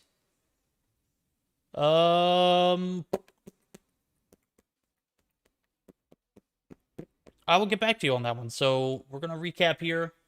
Hopefully have info before we go on another intermission. If we get information in between that intermission, I will go back on stream and let you guys know what the move is. So take a look at the scorecard here. 21 on board for Band, 24 for Marshy, 18-7 for Parrish, 22-7 for Bolu. We saw the Goliath. Wasn't even necessary. Tribe closed it out big time on game 3. Massive second attempt for that A-side push. They get it. Seal the bag, 150-91. Pretty decent performance from them coming into this series. Now we're going to see them in a best-of-5 format as we are going to get geared up for a semifinals matchup. But before we do that, I think we're going to get geared up for a short intermission. So let me get some info from the guys over the admin team. And I will be right back, guys. So don't go anywhere. Meseeks Sunday Showdown going to be back with some more dynamic action as we might be going to the semifinals. We might be going to a second round matchup depending on where the guys over at ARP and Rank Warriors are standing. So don't go anywhere. We'll be back in just a moment.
All right, guys, we're back live. Game 3 of this series. We've got Rank Warriors in the lobby. We've got ARP in the lobby.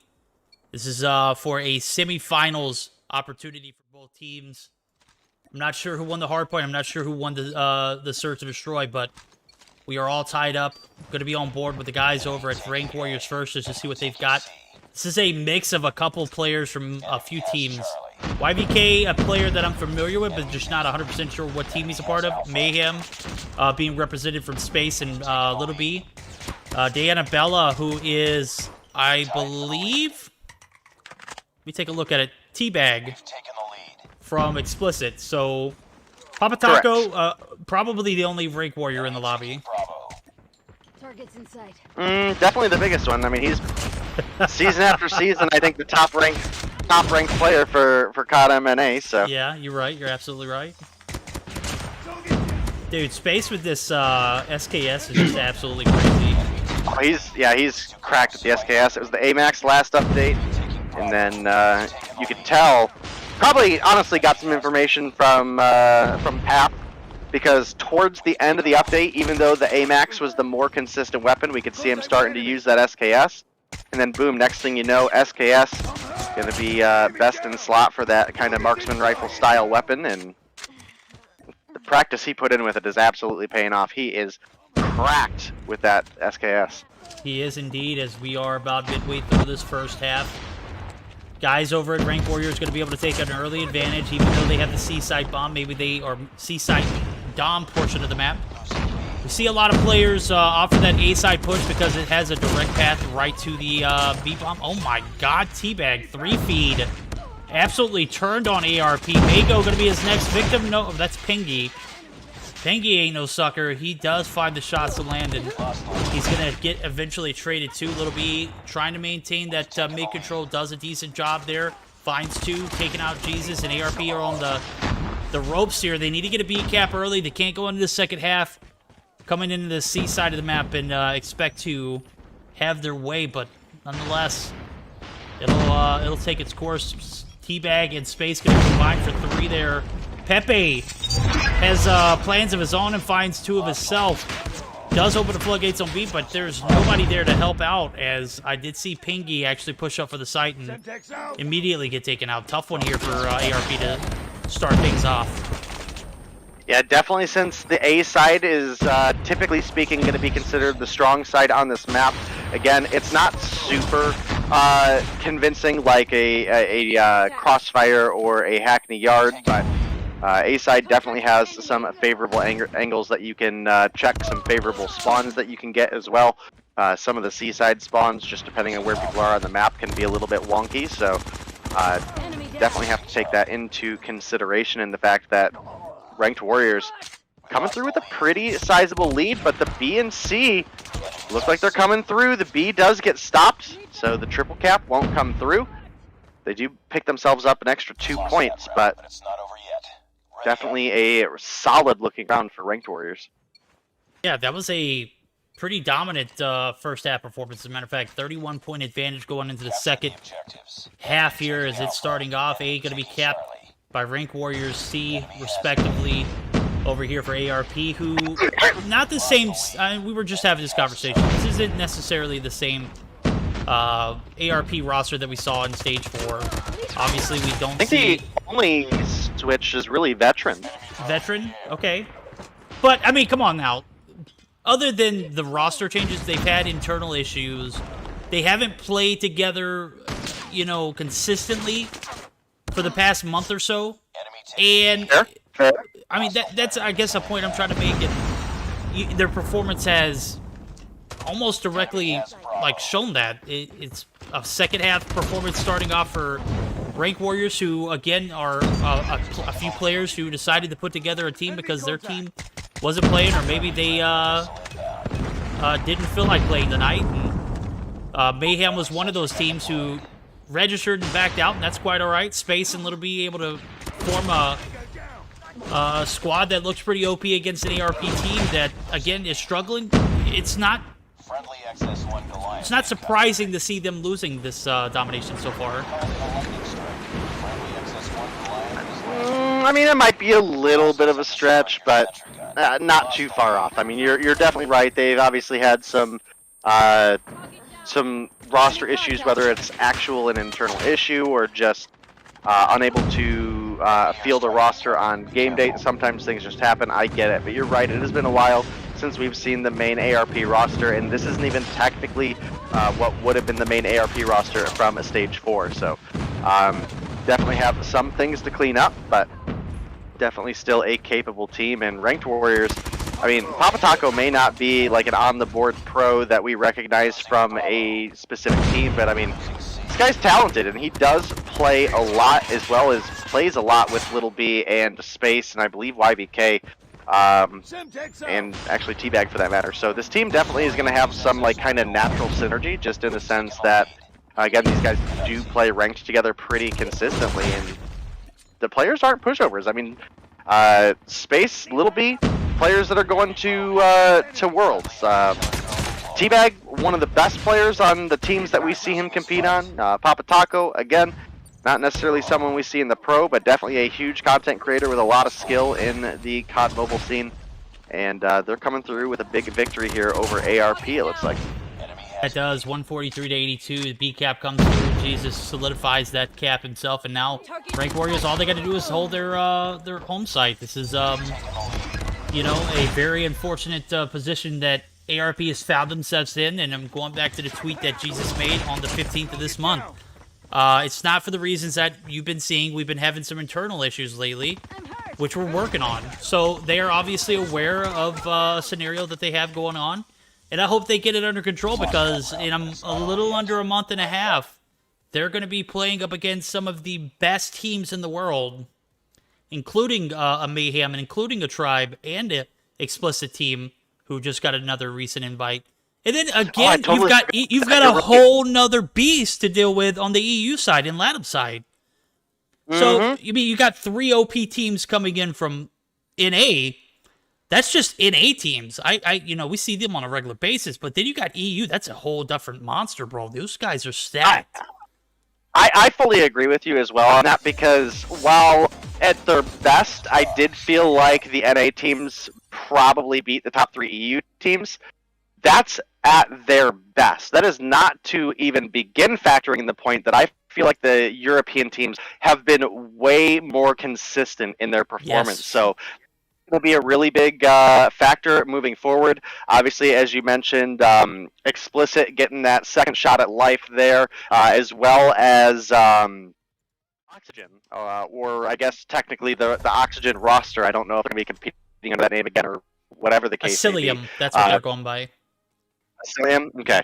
Okay. And I mean, that's just 2 of the regions. We haven't even factored in that these teams are also going to have to play against the best that LATAM has to offer, including Cygnus. So, yep. I mean, I'm gonna go ahead and tell you, they're not having, you know, house affairs. They're not having situations that can't be resolved in a day or two. Do some house cleaning. Get your team in order. Get them prepped. Get them like mentally prepared, because you come in with, you know, stuff that's not handled, you know, appropriately within that time frame, you're gonna get rocked, and you're gonna get rocked quick. It's not even a matter of how hard you're gonna get rocked. It's gonna be a matter of you handling that, and it's being that, you know, high up and being that pressured. Like it definitely has to have a sense of urgency behind it. So I'm not picking on ARP. I love Jesus to death, bro. Jesus Can Save You is probably one of my favorite players to watch. As a matter of fact, I remember back to my competitive COD Mobile days, he bounced from team to team, was always like one of those OP players who, you know, when he joined into Scrim, you know that you had to look out for his snipes. And it's no different to this day. He's an absolute beast with anything he gets in his hands. Better even. Much better. Without a doubt, Yeah. better even. I mean, the kid has gotten real good. Definitely an exciting player to watch. So, you know, again, I've mentioned it before. I got a lot of flack when I said that he was rightfully dropped from NYSL, and no, to this day, I stand by that. Yeah, because you're not seeing that same Jesus Can Save You on the roster that for ARP. Yeah, he's stepped up in a big way. He's playing the he's IGL for ARP, at least last I had heard. So obviously that has stepped their gameplay up quite a bit, and hopefully they're able to figure figure out those internal issues, because I mean, I don't foresee them being, but hopefully they're not as bad as like the internal issues that, for example, Primal went through, where it was just like a super toxic environment. I can't imagine it being that bad. So hopefully they're able to bring things together, because that is a very strong team when they come through and compete, especially when, again, they were all grouped together in, I believe, Oklahoma for stage for 4. and that's a whole different level of connection you get on a team when you're playing together to that aspect. I mean, it's like a brotherhood at that point. So You're right. I have high hopes for ARP. Oh, absolutely. That conversation kind of like ventured out to like maybe Spawn type material. I'm gonna be honest with you, because I feel like we could still like breathe a little bit more air on that topic, and do so in an hour format. So we'll cut it off there. As Yeah. you guys, you definitely have something coming coming to life there on that end. Spawn will be back sometime soon. Hopefully it'll be this week. I'm not sure what you guys got in the mix, but the Discord looks absolutely beautiful. You took a day, you committed to making that pan out, and it turned out great. So I'm looking forward to seeing the Spawn, coming to a Trovo stream near you soon.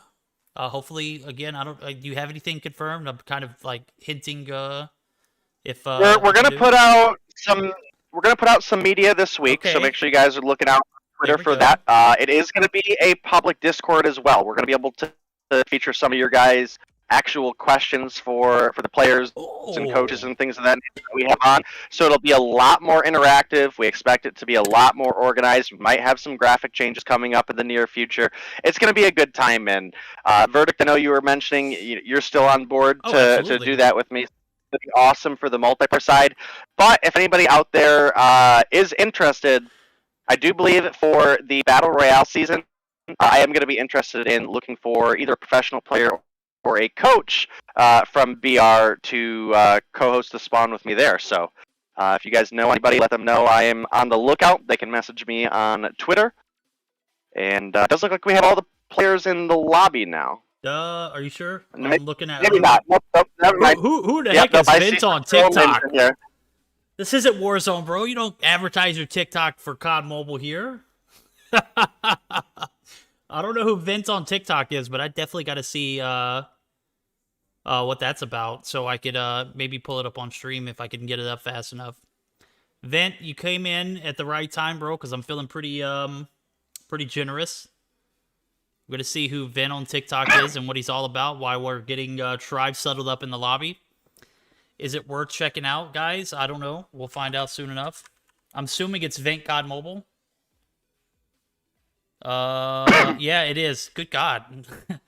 I didn't even. I just assumed it was Vent COD Mobile, and sure enough, it was. He's got 6,500 followers. Okay, doing his thing. Maybe this is something Bobby could check out. I know he's into those Bobby Reacts scenarios, and this might be a situation for him to pick up.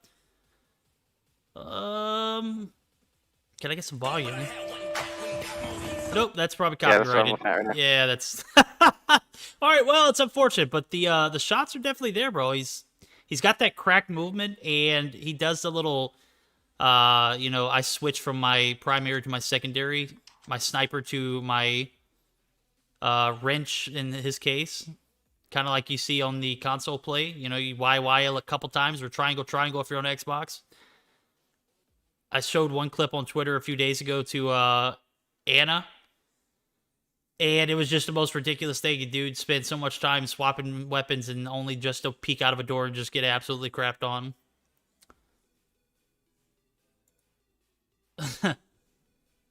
Oh, boy. Okay, Vent is out, but I got his information, Vent. Thank you for stopping by, buddy.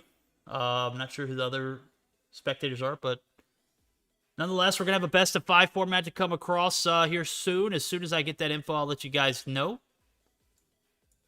What are we looking at? Come on. Let me message admins real quick.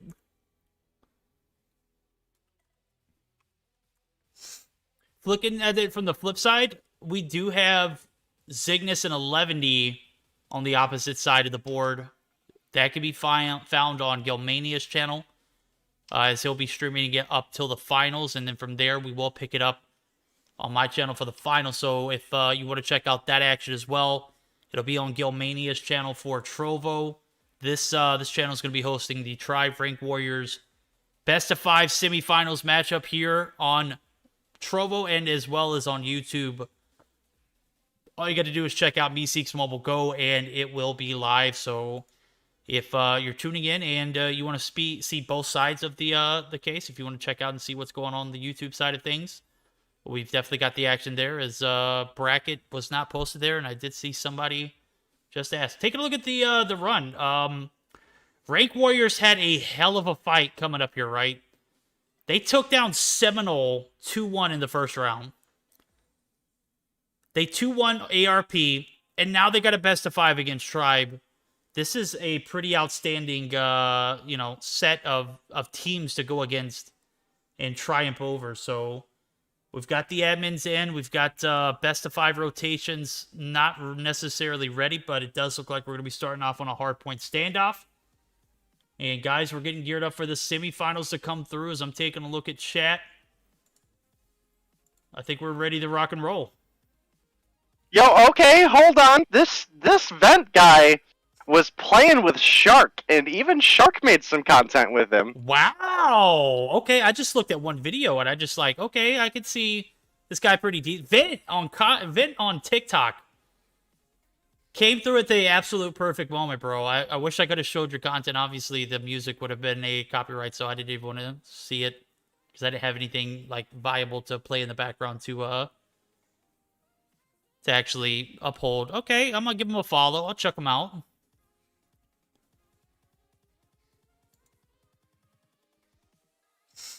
Who is David God? That is a admin, maybe a mod. Nope, that was a random then.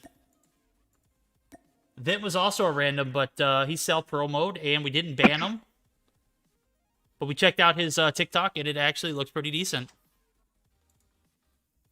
Yeah, if any upcoming teams are looking for a sniper talent, might give him a shot. Pretty sick looking sniper. He got a shout out on TikTok from Shark. Shark called him cracked. Like, come on now, okay, Shark. Yeah, Shark. Shark, a repeat Mobile Mayhem MVP. Like, that's a big shout out. That is a big shout out. Back to back MVP champ at that. Could have done it 3 times in a row. Just had a fell off season last season. I wouldn't say it was a bad one for him, but just didn't necessarily perform the way it did. Karma, on the other hand, probably one of the best players up and coming. He did win it, and it was much deserved because bro was literally cracked throughout the entire season.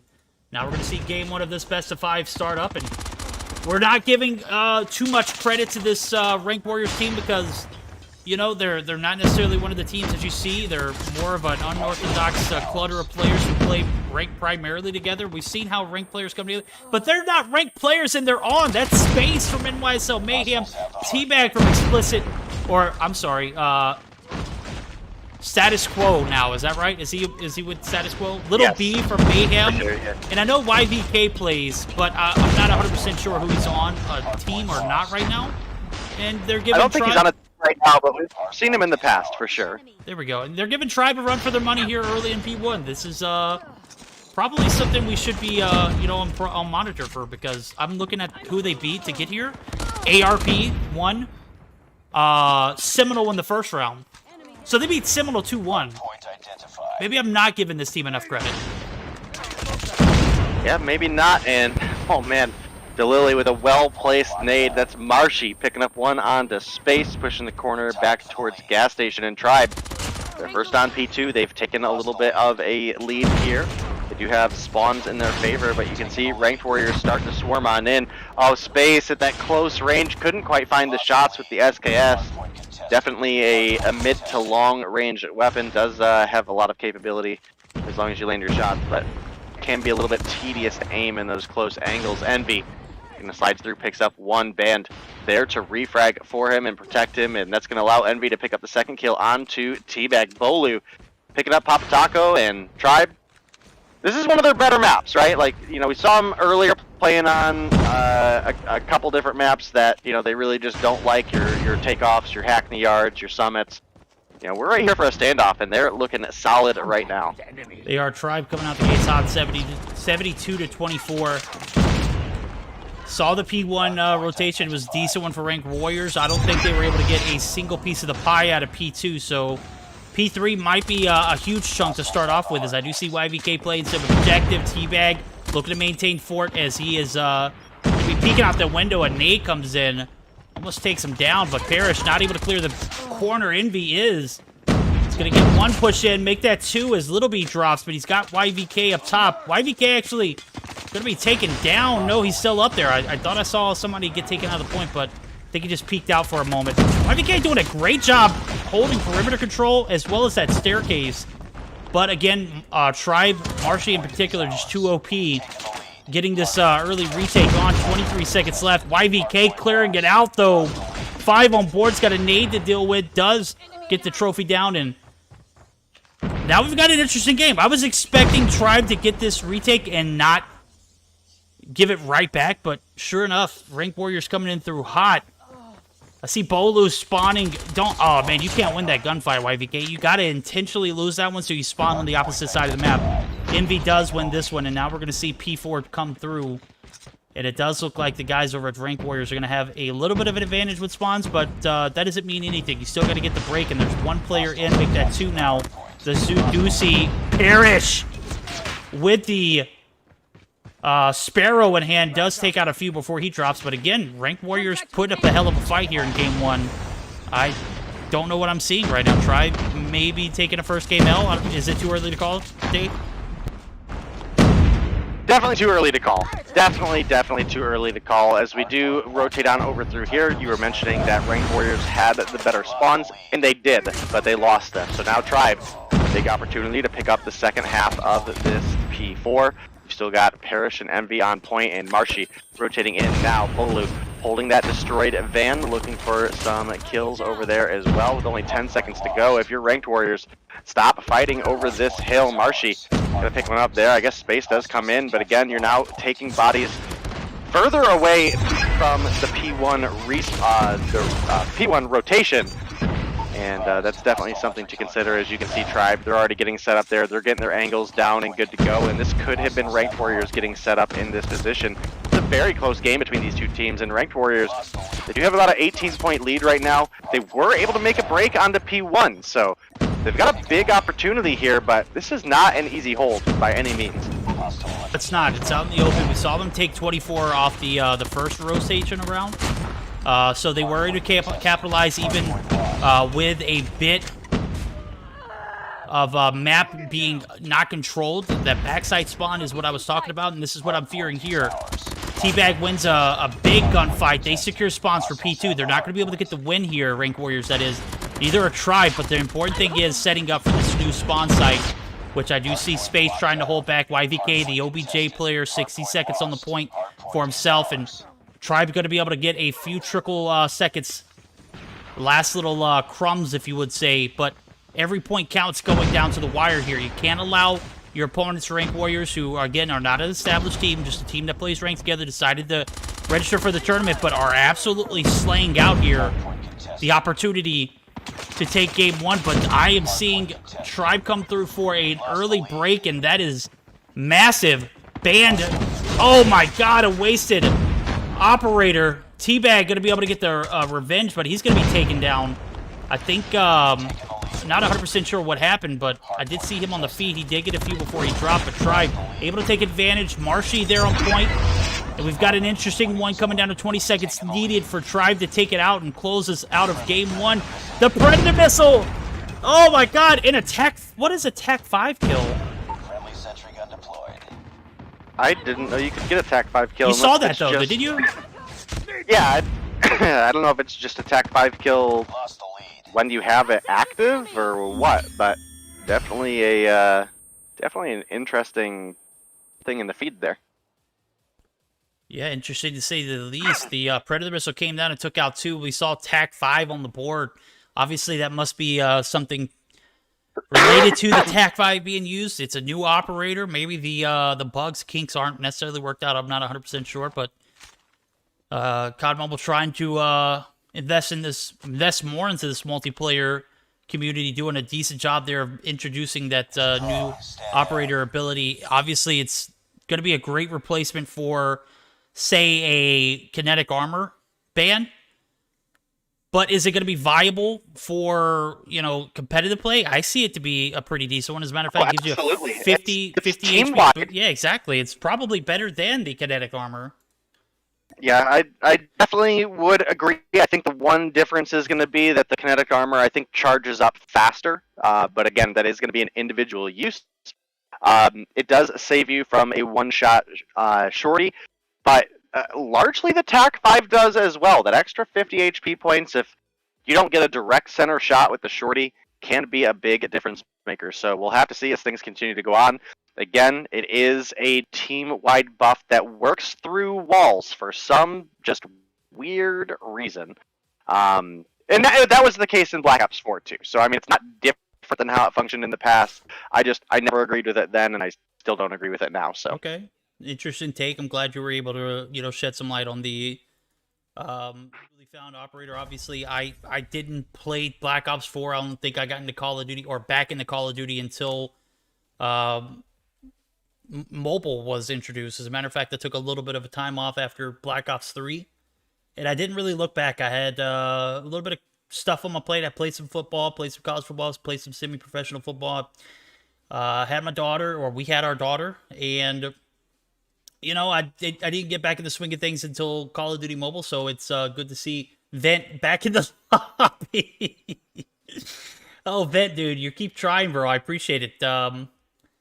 Nonetheless, yeah, I was saying getting back in the swing of things for Call of Duty, and to have that perspective definitely makes sense. So, yeah, is this going to be a new ban feature though? Is this going to be something that you're going to see a lot of teams starting to ban? Coming across, as I do see it coming into full effect. As a matter of fact, the P2 reset or the P2 reset transition came through for the guys over at Rank Warriors, but they weren't able to capitalize on that position. As a matter of fact, they got taken down, and I don't think I saw a single TAC 5 usage from them. Maybe they did, but doesn't matter now. We're in Search and Destroy. Tribe take the bag there in Game 1. They have the advantage. Rank Warriors looking to stay alive and do it here. It's a best of 5 format, so they have the opportunity to take this game and take us to a Game 4 guaranteed, but again, this is an OP Tribe team, a reform one that we spoke about a lot recently on Search and Destroy. I'm looking for those OP strats to come out here in this map in particular. Not a summit. There's no excuses, right? yeah, definitely not. And Tribe, they're 1-0 right now, but keep in mind, guys, this is back to a best of 5 format. So picking up the win here in Search does not secure them a victory. They would still need to find the domination, which again, they haven't had a problem doing it all tonight. In fact, we've seen some of the more dominating domination performances out of this team here today. I mean, a 150 to 37 win we had earlier. Definitely some strong numbers put up by them. Right now, it is first blood for Tribe. They have that 5 versus 2 advantage. They are on the defense. Taco does have the bomb down here in the pool, but has players rotating in through behind him. He's now flushed up. Can he turn around and find the kill? Does look like he's going to pick up 2. Teabag comes through with 1 onto Bolu as well. Space with that SKS, just absolutely a masterpiece. It's going to be taken down as Parrish holding this money room windowsill. Papa Taco dead to rights out in the open there.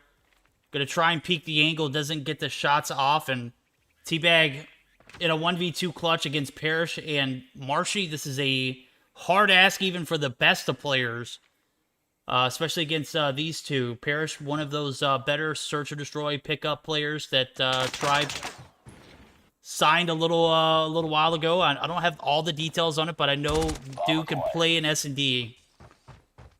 We'll see if he can clutch it out. Parrish gonna get absolutely laced. Hot tub. Not a safe place. Marshy, 1v1 style. M13 Morningstar. Gun of choice is going to pick up the DLQ.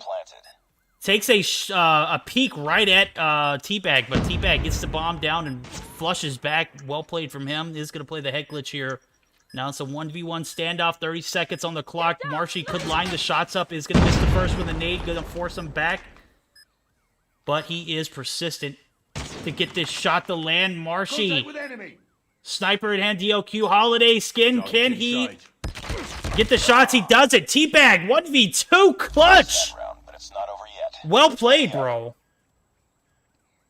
Bomb spotted.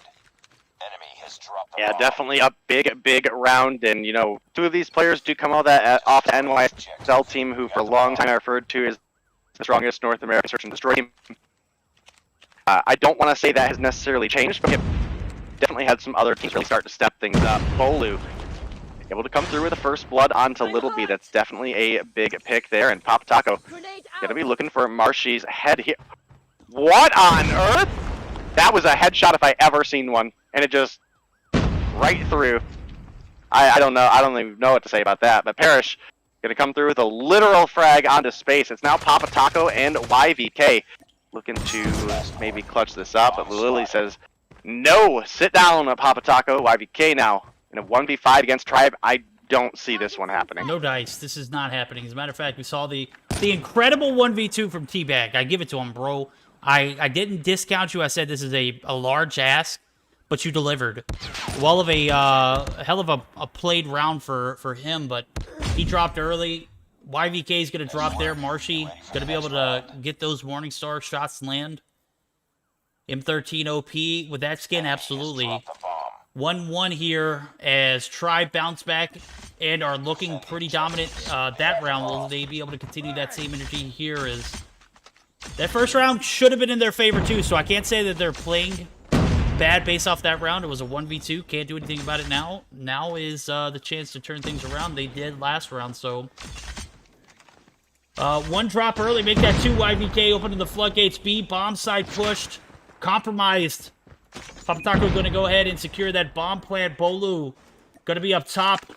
Laundry, nobody in sight, but Teabag is going to come through. YVK going to clear it out, and now we're going to see a Rank Warriors lead yet again. Back and forth affair early on, and this is not phones only. I meant to say that. We did flip back over to iPad for some weeks now. Obviously, I had no idea either, but I don't know if these guys are playing on iPad. Bomb acquired. Alright guys, well there you heard it there. Miscommunication on our end at the beginning. There is iPad allowed for this, so I do apologize for being wrong in chat. So yeah, Pop Taco definitely on iPad. I mean, it could very well be the we case. I don't think I've ever seen him make the push over the phone. But then again, I know I he... think those players that if it was phone only, he would probably launch up the phone to play it, so. There we go. Need backup. He can't get enough Call of Duty. Sniper.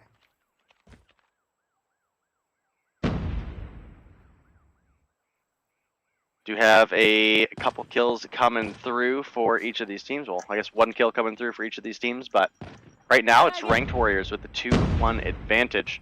You can see them trying to push up this A side. Might just be looking for the 1 pick here. Band still hanging out on the B side. We do have Little B watching the teams back coming through from garage spawn, so if anybody makes that rotation, probably find a pick, but as you can tell, nobody really playing it that aggressive. And Lily, aka Marshy, come through with 1, finds number 2 as well. Got some of that that Marshy movement there. Finds number 3 as well using the head glitch, and this one looks like Tribe are about to tie it up. That bomb is down in a rough spot. Little B definitely capable of clutching this up, especially if he's able to find a couple clean snipes, but it's not going to be an easy one for sure. No, it's not.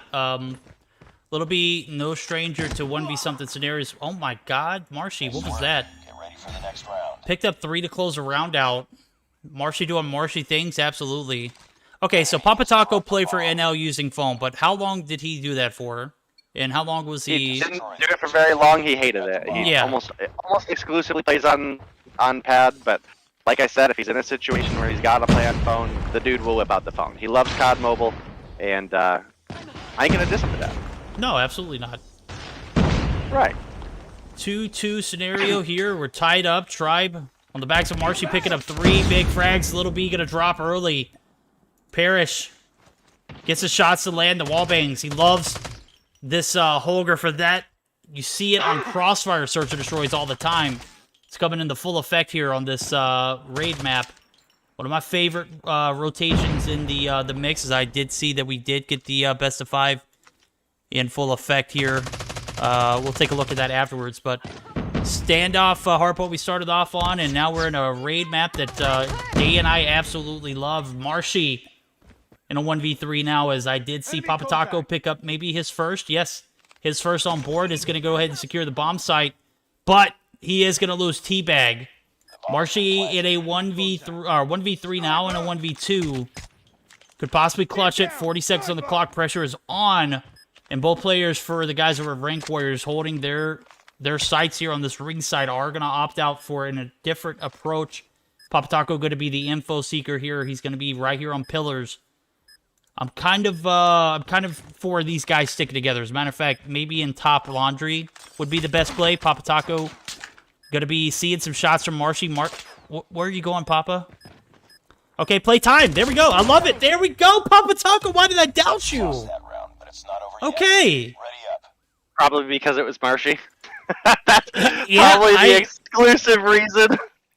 I was absolutely thinking that. I was like, I know dudes like bailing from this location because Marshy's right here to deal with, and I'm gonna be honest with you, I don't think I would have stopped and Frag. tried to open fire on him regardless of. But the advantage was Marshy's just a different breed. He could Enemy contact. do circles around me if he wanted to and still kill me. So Ban gonna open up the floodgates for the first pick as he finds YVK. Now the bomb's gonna get pushed. No time wasted from Tribe. Planted. Little B gonna open the gates on Marshy there. Marshy dropping early. That's different. Little B two kills on board. Not necessarily having the game that he wanted, but still plenty of time to turn it around. I'm hot. Yeah, definitely a big opportunity right now. It is going to be ranked warriors that have a slight lead in the score. They're sitting at 3-2 right now. They did tie things up 3-3 there for a second, but it does fall apart. Now Papa Taco left in a 1v3. He picks up one. He's looking for Parrish. Very aggressive rotation. Here's the player behind him. Nice. Picks up Bolo. Okay. Dude, bet you want. Oh, that. Oh, he does get the kill. Does he get it? Is it time there? No dice. No dice. He got it. He freaking got it. The 1v3 clutch against Tribe Papa Taco. If he's not screaming in VC right now, I will be surprised. Oh, you know he is. You know he is. Defend the objectives. They have the bomb. Definitely a big for Papa Taco there, pulling ranked warriors. What should have been a tie game there between ranked warriors and Tribe, but ranked warriors now have the 4-2 advantage. What a play coming through there. No first blood this round yet, but you can see we definitely have a couple players pushed up quite far. YVK playing in a very aggressive position, a 35-round holder, playing that kind of SMG AR hybrid build, it appears, and might have a potential to make it work here as well. This is one of the few maps where I feel like the angles are actually favoriting some of that more quick-paced gameplay, so definitely some viability there. Annabella, aka Teabag, picking up one onto Envy. And that's bomb down. I think they've got the call on bomb down now, too. I think they do. I think that's Teabag's going to get the sound out, is going to go ahead and stay in the area, linger as long as he can. 5v3 now, Tribe dropping like flies, 2 down off the rip. Big plays here for Rank Warriors. We saw the clutch, the 1v3 from Papa Taco. I don't believe my eyes. I didn't, at least. YVK get a drop, though. Ban playing patient. Does pick up one. Makes things a little closer. Not necessarily even. Little B there for the refrag. Take some shots. Money room. No dice. No money there. Marshy going to pick up space. We got a tied ball game. 3v3 now. The intensity is rising. There's about 30 seconds on the clock left. Yeah, 30 seconds on the clock. Little B. Oh, look where Papa Taco. Oh my God! He gets a right? drop on Parrish. Down. Papa Taco drops Parrish, and Marshy drops the Little B. Banned. Sniper. Dead to All they have rights to do is here. play time. No time. Yeah. He might have time to get the bomb, but I don't know if he gets time to find 3 kills or get the plant, and he's got to make a choice and can't pull it together. Papa Taco, 7 on the board, coming through with another round win for the side of Ranked Warriors. Might be looking to push this to at least game 4. We'll have to see, obviously, how they perform in the domination, where Tribe have been largely dominant here tonight. But 1 round away from making it a reality. To close a Tribe team out like this, 6-2 fashion, is a massive W regardless. But Band, on the other hand, does not want to see it happen. We do see the first blood come through. That's going to be Papa Taco dropping out. He has 7 on board. Not going to find his 8th here, but still a hell of a performance. As a matter of fact, I don't think he had any kills to start the game off up until the 4th round. I think he had 1 kill pickup. And then he absolutely turned up the Jets. Power OP. This guy was on point those past few rounds. Just an absolute devastating 1v3. Pulled over the eyes of Tribe, and now Tribe have a 4v1 of their own here that they can capitalize on. Oh my god, Little B, nasty. Cubby side on 8. Absolutely OP. Make that 2. But he's got a 3rd. Staircase. Band comes through and cleans it out. We're going to be going another round. Tribe fighting to stay alive in the Search and Destroy. They don't have any fear of being eliminated anytime soon. As a matter of fact, they have a 1-0 lead if you guys are just now joining in. And Taco is absolutely cracked right now, bro. I'm reading chat. Taco Raw. Taco is my lord and savior. What the heck? I don't know about all that, but dude's definitely cracked these past few rounds. Enemy contact. Yeah, definitely been putting in work for Ranked Warriors. Can't win that gunfight with Band from half HP, though, and Band gonna find a teabag as well. It's now a 5 versus 3, and we already saw Tribe make a pretty sizable comeback earlier against, Bomb has been planted. it was Lux. They didn't end up winning that Search and Destroy, but I think they brought it back from, like, what, a 5-2? They brought it all the way to around 11, so definitely starting to heat things up in Search and Destroy a little bit. It's now Space, left at a 1 versus 5. He finds 1. I don't know how realistic the ace is possible with only 20 seconds on the board. In fact, yeah, there's not enough time for him to find kills and a defuse. This is going to be another round going over to Tribe. Is Marshy gets taken down, but Bolu going to be able to pick up the refrag there as he held that angle in top red for the longest, waited for the the eventual push. It was going to have to happen. He knew he was going to come from this angle. Obviously, the communications from Marshy's death led him to believe that the push through, that L wall area or zigzag would have came through, and he did. So, Little B finding opening blood. We're in a 5-4 scenario here. Tribe finding 2 rounds. Could make it 3. Teabag, however, is going to find his 7th there, and that's going to be 3 players left from Tribe. Envy, I'm just said Envoy, good God. Envy, only 2 kills on the board. This is not necessarily the kind of performance that I'm used to seeing him play in. There we go, 3rd one on board there as he finds Teabag on the backside flank. 3v4 scenario. Tribe trying to extend the Search and Destroy, playing it cautious here. Bolu going to be caught out, dead to rights, top modern. Space, unsuspected. Little B, another victim? No, how did he get away from that? He should have been dead. Envy right here playing the staircase with Papa Taco! Oh my god, Papa Taco clearing staircase out like a ball. 6-4 win for Rank Warriors. And Tribe are now tied up. Best of 5 format. I'm going to go ahead and be honest with you guys. I don't want to offend anybody, but off stream, I did tell Day, I was like, there's no way this goes to a best of 5.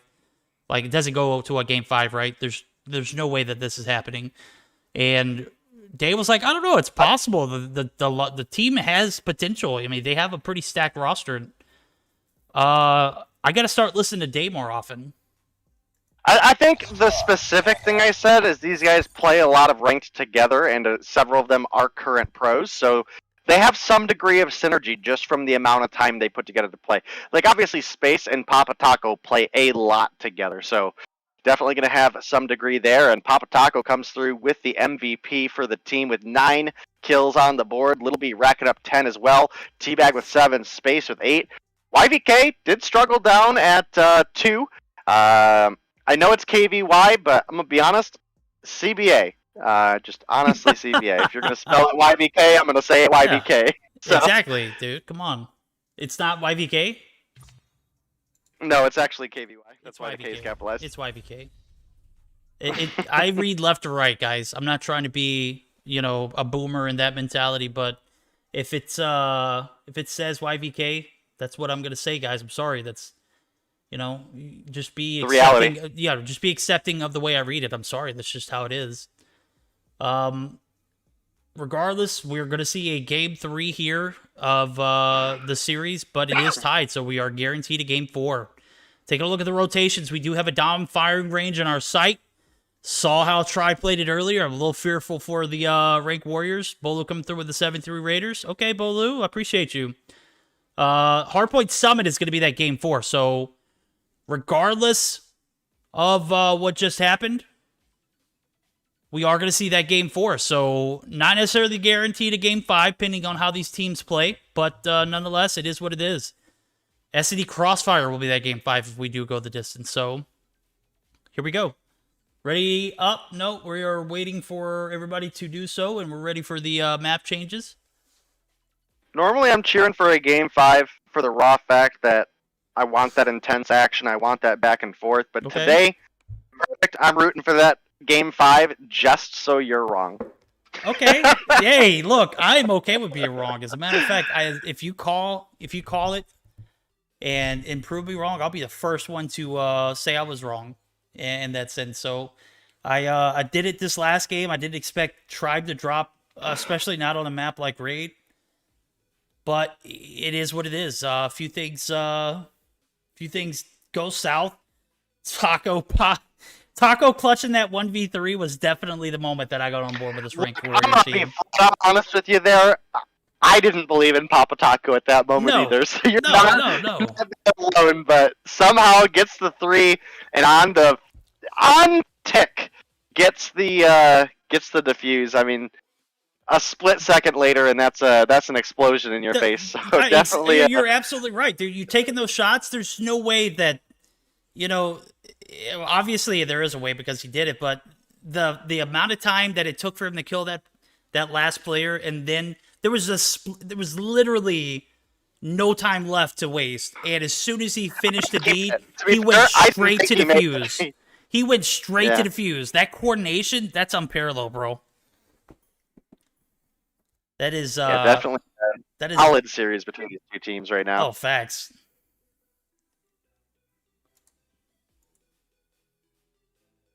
Well, speak of the devil, look, it's KVY in chat.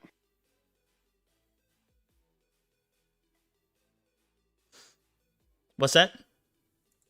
I said, speak of the devil, it's KVY in chat. No, KV, how's it going?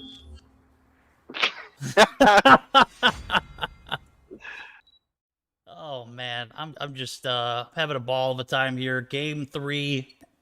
Tri played so very well in this map earlier in this game mode. This is probably one of their best, but it's not going to happen easy as we're going to be backing on the lobby. We're going to be trying this again Next round. for a second time, as we do see. No a little ping, bit- no party. No ping, no party. You son of a- Yeah.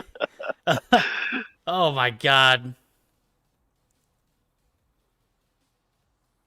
All right. A little bit of a delay there as obviously no ping, no party. These guys didn't want any part of it, so we'll go ahead and give it a second chance around. It's a draw. Does Bolu have... Oh, not Bolu. I got to give a big shout out to Marshy as well. Homie has been rocking the Bobby Plays player card. I was just ever about to since he say got that! it. I was like, does Marshy True. have...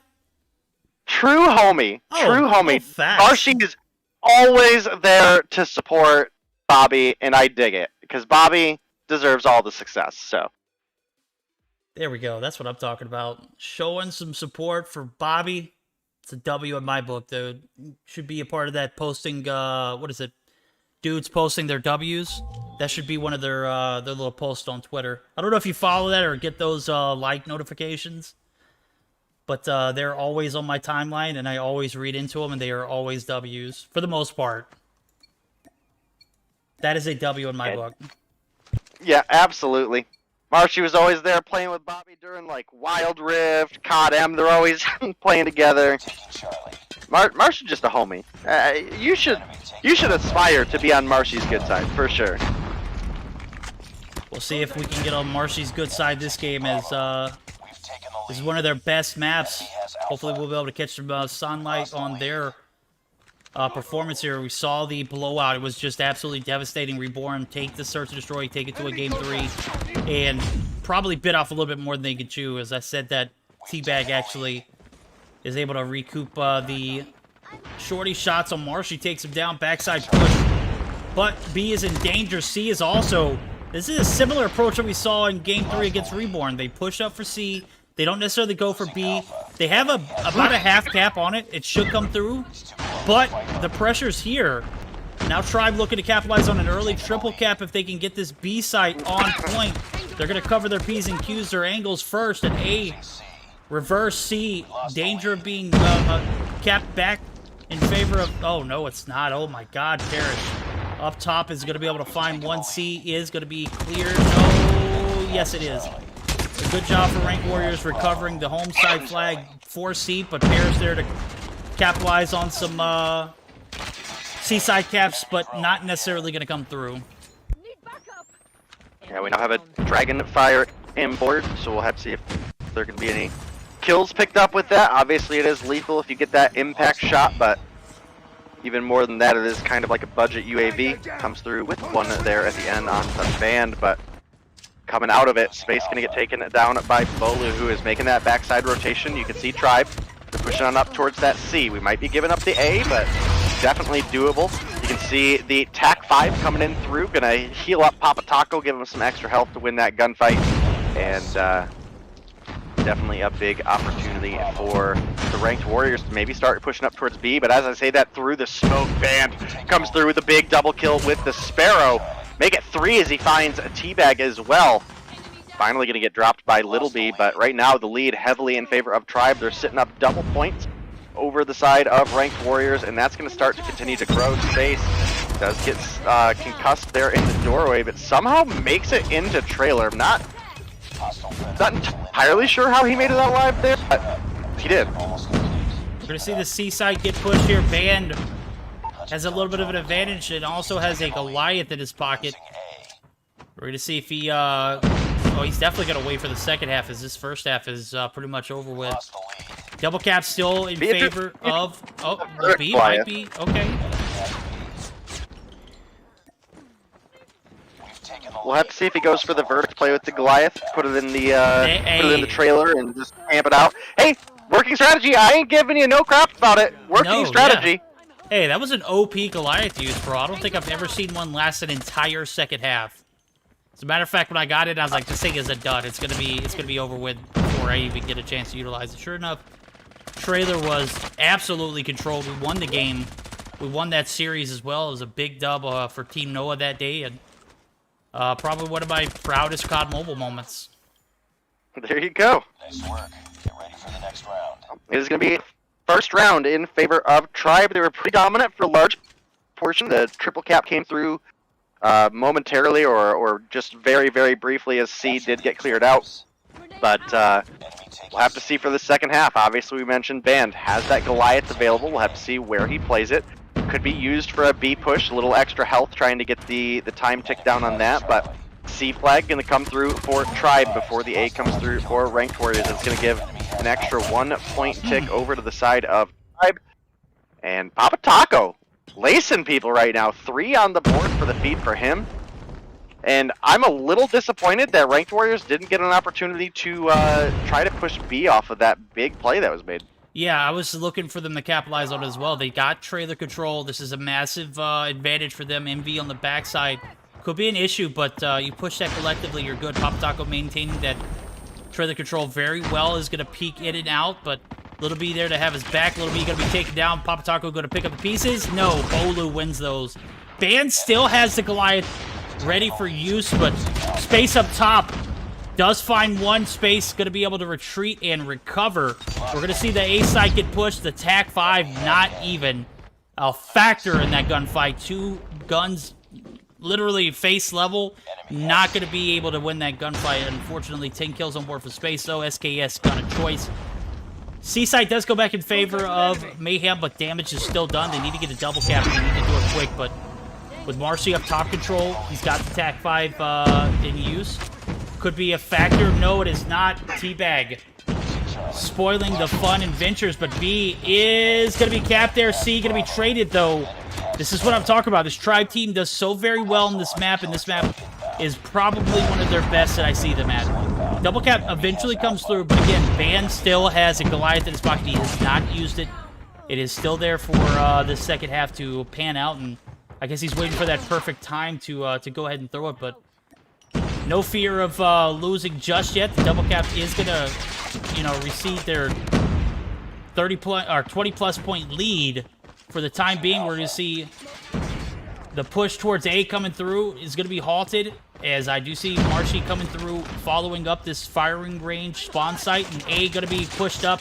Is gonna be capped. Marshy and Tribe do have the double cap back in their favor. It does appear to be the case right now. They've got a small lead, but it's not quite triple cap yet, so they do have to be a little bit cautious here. And as you can see, the C-flip is starting to come through. Does look like we might have a little bit of a stop on it, but whoa, Parrish! Able to stop it at the last second with the Sparrow there. That's going to give them an opportunity to continue to extend their lead. We're just about to hit triple cap territory in a second here. You can see Band has his glide moving on over towards A to clear out some of that progress, and it's going to fall now, but we are officially in the triple cap territory, and against Tribe on firing range, I just don't see a triple cap coming through for ranked warriors here. No. Double cap, sure. Yeah, but double cap definitely, but not for long, as I do see Tribe clearing off that C side. Oh, but they do get a triple cap for the time being. Space does have a cluster strike. They have a little bit to work with. A covered, cluster down. I'm trying to get away from the perspective from Space, as the Predator missile kind of hindered my view, but here we are. We're back in it. He's got a Dragonfire. It's going to be, like Jay said earlier, more or so less a budget UAV. A almost capped there. YVK holding the push. The pressure is on. Tribe can't find a home flag. Now we're in double cap territory. Massive turnaround here for this ranked Warriors team. Massive triple cap, and it is going to continue on. A, going to be held. C, going to be pushed. Tribe trying to collect their wits, but I don't think they got the time. We'll see if they can redeem themselves here. They need a B cap. The Lily Marshy pushes out. It's taken down. B's not pushed. Double cap. Not going to come through early enough for them to come back. I don't see it happening. Ranked Warriors. Oh my God. A second half performance of a lifetime as plethora of score streaks come raining down, as well as operators. Game number 3 going in the books for the guys over at Ranked Warriors. What a massive comeback for them. Bro, what in the world was that? Look, I gotta eat my words there, because right as soon as I said I don't see it happening, I mean, Tribe had just filled up the feed. It was looking good for them. Ranked Warriors just somehow pull it out, start filling up the feed. They got a sentry gun down on B. They held the triple cap for so long. They were able to stop that A cap, like, literally on a pixel short of it being capped, and I feel bad for doubting him at this point, right? But, my goodness. No, I mean, dang near speechless of that comeback. No, if doubt, like, fueled their fire, there's no way that Ranked Warriors win that, right? Good God, bro. 150 to 139. They held the triple cap for so long, bro. Tribe could not get A or C to save their lives. They finally get C, but you saw the pressure. Ranked Warriors utilizing a plethora of operators, score streaks, just everything that they had. The band Goliath I thought was the icing on the cake for Tribe to take the dub. But you take a look at the kill feed, I don't even see this like panning out the way it did. 29 and 13 for Space. Just absolutely cracked. I know that Papa Taco was up there too, because he had 23, and it was like the score was like 120 to 100. And dude was popping off in game number 3. Holy hell, we've got ourselves an interesting game 4. I said there's no way this series goes to a game 5. I might still stand by that. You might still stand by that, just the other way around? I mean, I just said there's no way that this goes to a game 5. I don't recall ever saying that one team was going to win it, right? Or did I? Maybe I did. Pretty sure you're leaning pretty heavily in favor of Tribe. I mean, we'll see. Yeah, we'll see. I mean, really, Ranked Warriors had no right winning that. I mean, again, right when I said I don't see the triple cap happening, Tribe had just filled the feed up, and then all of a sudden, man, Ranked Warriors just find every single kill they need. Space popped off like crazy. there at the end, as well as some really big B defense, as well as A from top wood. So really great vantage point for Space coming through with that SKS that we mentioned. He's been practicing with before. It was even really strong in the meta. It was decent, but it's good now. So definitely a great play from Space. Phenomenal play there from Space and Rank Warriors as well. All collectively, hell of a second half performance, hell of a last 20-second performance. You know, all things aside, just a phenomenal turnaround for them, and they are on the come up here, looking for a potential first-time final situation. Could very well do it here in game number 4. This is a guarantee game, as we see 2 games go in favor of Ranked Warriors, 1 in favor of Tribe. Tribe need to win in order to stay alive. Ranked Warriors just need 1. We'll see if it pans out now. P1 looking pretty sweaty so far. Tribe able to match that 6 points that Ranked Warriors put up early, and they are looking pretty focused at the moment. As a matter of fact, they're winning a majority of their gunfights early on. 2-0 for Bolu, 2-1 for Envy. Nobody negative, only neutral. And you look at the side of the guys over at Ranked Warriors, starting off in a little bit of a hole, but we're going to see T-Bag pick up the slack. 5-3, but is taken out. Connector not safe. 11-19. Exactly what you would expect here in a P1 situation. This is not a money hill. This is a hill that if you can get it, get it. If you can't, don't stress it. Try to get, 15 to 25 points, in your set for P2. That's, again, another one of those hills that you can't bank on getting a lot of points off of either, though. Yeah, definitely could be the case right now. It is about a 10-point lead for the side of Ranked Warriors. DeLily, a.k.a. Marshy, coming through, picks up 1 there, and is going to get that opening couple hard points coming through here uncontested. We did have YBK drop down. Can't win the gunfight against Parrish, and now Papa Taco going to pick up Marshy in the background, wins another great reload cancel coming out of Papa Taco there. Picks up number 2, but does get dropped by, I believe that was Bolu in the backside of it. 3-point game between these 2 teams right now. We have IBK pushing up, trying to get some progress. Papa Taco pushing on up, getting some damage, but Parrish, he's there with the shorty, picks up the kill. Bolu finds Little B, and while there hasn't been a lot of points gained, you definitely can see that Tribe have switched what was a 10-point lead for the side of Ranked Warriors into their favor, now sitting at about 12 as they're able to clear it out once again. And they also currently hold spawns for P3, so that's one of the more polarizing points on this map. Typically speaking, gonna be that money hill, but oh man, feels bad for Papa Taco. Starts to peek around the corner, and Bolu pre-fires with the Sparrow and gets the kill. Bounces right back into it. Yep, we're gonna see a little bit of a standstill for YBK, trying to anchor for those spawns, not quite far enough in, and I do see T-Bag spawning out. That's not a good sight. Tribe rolling on with the good times here, as I do see Parrish does have a Predator missile, is anchoring here. P3, a very, very great one for Tribe. On the other hand, the guys over at Ranked Warriors are going to find themselves now with an early 30-second break, but not going to be able to maximize on it, as I do see Space trying to push back for the spawns for New. The investment for P3 going to go to waste, as I do see P4 setups coming through, but the guys for Tribe racking up a ton of hill time, increasing that lead. We can see that all turned around here if Ranked Warriors can maintain a P4 site. They all know it. They have doubled down. They've got 2 in the backside. Envy gets the first opening frag, and I don't see T-Bag there spawning in. That's not a good sign. Oh no, T-Bag is spawning in, but Little B is not. Little B, how the hell did he spawn all the way out there with there's still 2 players on the backside? T-Bag going to be taking out for a point. This map is so wonky, bro. Look, I totally agree with COD Bubble. From the original hardpoint spawns for this map specifically, they could use some rework. I mean, if you lost a gunfight at P4, you spawned in the BFE backside of P3. Like, if you lost that gunfight on P4, it was over. They could have used some finicking and some messing around, and maybe spawn in mid building, give you an opportunity to get that rebreak. But we've seen so many times on this map, Verdict, where teams just blatantly lose a gunfight on P4, the other team is in anchor position, and players still spawn behind them. It is absolutely nuts, and I don't envy any of these players having to play against such intense competition with such a just weird advantage that the game just gives you sometimes. Yep. Now we're going to see a massive advantage that Tribe had going into that P4 transition. Just completely get out of hand, about 70 points almost.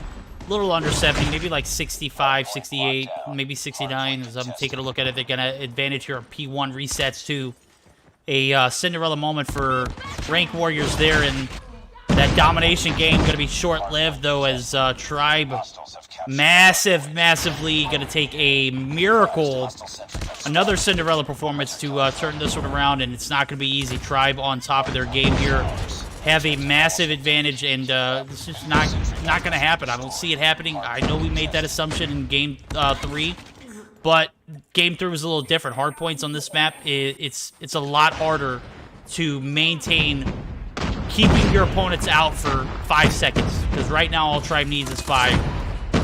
Make that 3, and counting Marshy going to play a little bit of time there. The contest comes through, it's going to be shut down, and Marshy and Tribe are going to take Game 4. We're going to a Game 5. I said it earlier. I was wrong. I didn't think this series would make it to a Game 5, and lo and behold, we are here for the long run. Looking at the stats from game number 4, waiting for it to load up so that way I can deliver for you guys. We're looking at a pretty well-composed Tribe team. I got to say, I give it to them. They played so very well in that hard point, even in the face of that P4 spawn that was controlled by Rank Warriors. It flipped so quickly. I don't even think Rank Warriors had a chance to even recover from it. As a matter of fact, P1 was so out of hand. There's not a chance for you to regroup after that. So 150 to 62, a hell of a blow for Rank Warriors, but they still have a dog in this fight, and I'm looking to see this thing go to distance, Dave. Yeah, definitely should be a good one, especially since, I mean, again, you were expecting Tribe to come through and win this 3-0, maybe 3-1. So last time Search came around between these two teams, largely due to Papa Taco clutching up, they were able to pull together the 6-4 win on the side of Ranked Warriors. So Tribe, they're in a tough spot here. Game 5 Search is where they drop to Explicit in Stage 4. Obviously, we know and love Tribe. They're a team that plays better typically as the... I definitely expect a big performance out of them in Game 5 here. But they can't afford to slip up because Ranked Warriors looking solid for Search right now. Yeah, they are. You know, it was a few 1v2, 1v3 scenarios. Papa Taco clutched a 1v3, T-Bag clutched a 1v2. You take those 2 rounds away, and what was it, a 6-4 situation? Is that right? Yeah, 6-4 in the last search. Yes. So you take those 3v1 scenarios out of the play, literally should have been Tribe winning that, but just ultimate plays from Rank Warriors extending it. You take those factors away, and you have a different game. You have a 6-4 potentially for Tribe. But that's not the case. You know, Rank Warriors showing up and showing out. Obviously, Papa Taco just too OP. That 1v3 clutch was just... I mean, that made my night, bro. I'm going to be honest with you. Huge Papa Taco fan. Didn't have much faith in him coming into a competitive format, especially not against the Tribe team. But, you know, proving me wrong very quickly. I'm okay with that. As it was probably some of the best content I've been a part of in the Meseeks Sunday Showdown. And not in particular, not picking at Tribe, saying, hey, you can't clutch 3v1, but it was just so impressive to see firsthand. So we'll see if that same kind of OP, you know, clutch ability comes into factor here. As we're in the first round of the Search and Destroy. I'm expecting a lot of big plays here from Rank Warriors, and I'm expecting Tribe to, you know, clutch up, well, not necessarily clutch up, but perform the way that they have been playing in Search and Destroys a lot recently. Not tonight in particular, but just Tribe has turned around big time in Search and Destroys recently, and I'm expecting to pull that out of this Game 5 situation. Yeah, definitely have to expect, again, Tribe, one of those teams that as the day goes on, they seem to get better and better, or or their opponents get weaker and weaker. And, that's an advantage Tribe definitely have going into this Game 5. They're sitting up 3-2 right now, and they're winning an opening round on defense, at least assuming this keeps up the way it has. Bomb is down in a doable position. Obviously, you've got Bolu sitting inside of the cubby here, going to be able to hear any of those rotations out, but it is definitely still possible. Parrish, you got to win that one. Little B with the barrel stuff comes through, picks up the kill, bringing things back to a 2 versus 2. Is going to give away his position, but again, you can see the remaining 2 members of Tribe playing this duo well. They know they've got Bomb down. I do believe Space was looking for the wall bang there, couldn't quite find it, and now it's going to be Little B rotating in a little bit too aggressive. Leave Space in a 1v2. This is looking like a round that might be getting ready to go over to Tribe, but Space is going to find one and be there for the refrag, though, and that's going to be first round going over to Tribe. The one player I was expecting to clutch a 1v2 was Space in that situation. Obviously, found Bolu, but that corner was just not too happy for him, as Envy was right there to get the revenge frag. So not necessarily the result you wanted for the guys over at Rank Warriors initially. This first half, you got to have a great one, though. Can't be falling back, in a 2v3 scenario. You got to pick up at least 4 rounds on the attack, because when you swap over, the defense is just so lopsided, in my opinion. This map is so brutal to the defense. You have to make your way uphill for one, and then on top of that, the bus station doesn't favor you. You got to go up a set of staircases. It's just not an ideal situation, but nonetheless, we're going to see Papa Taco with a push up. Teabag able to find Bolu massive. They are going to try and clear out this bus station building. Envy tries to peek up. Envy does not commit, but does give away his location. So now he's going to have a few converging on him if the timing is right. Teabag going to be one of them. Doesn't see anything first, but does spot him on the second push. He is going to be inside of Deli Bakery area, but Marshy coming through for the 2-man push. Is going to push back, though. Envy picks up one. Massive evening frag there. Band on the corner building is going to be able to sneak across. YVK might have spotted them. Peeking the angles. 3v3 scenario is intense. Papa Taco bombs in hand. Is finally going to try and make the push through, but no smokes, no action. Envy, oh my god, Envy get laced. Papa Taco was probably about half health when he took that gunfight and still able to do it. Band doesn't necessarily see Papa Taco get the bomb down, but does know it is down, as we have 40 seconds on the clock. Band could have capitalized up, but Marshy and Band going to fall back a little bit. Push coming through, and 30 seconds left. 2v3 is looking pretty impossible for Tribe, but now it's a 1v3, and that is going to be Papa Taco closing it out. Space picks up the other. We are all tied up now. I don't see the kind of gameplay that I'm looking to see from a winning team on this attack. As a matter of fact, it's almost like they're defensive coming to that B site, right?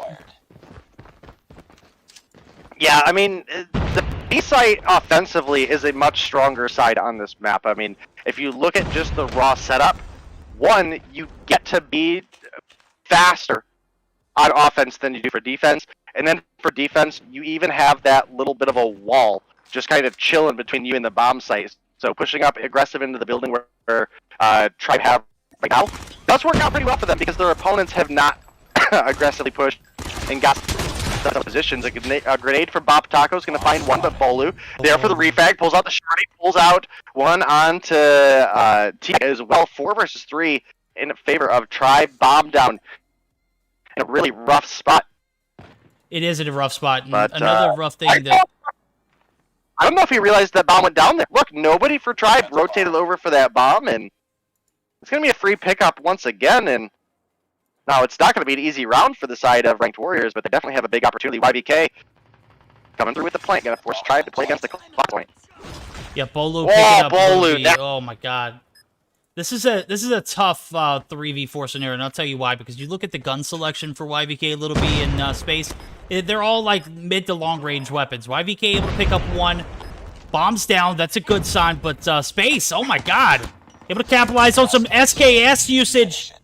Does find Bolu as well. Band gonna find YVK in the back, but Ban gonna have to clear off this top building site. Ban not able to be spotted space. This is a Phil Bad's moment. You can't do anything from this distance. Bomb is defused. Ban gets the defuse on a lack of placement for the bomb there. This should have been, if you're going to be protecting it from that second floor window, it's got to be placed in front of the trash can. I'm sorry, there's no excuse for that. Defend the objectives. The enemy has the bomb.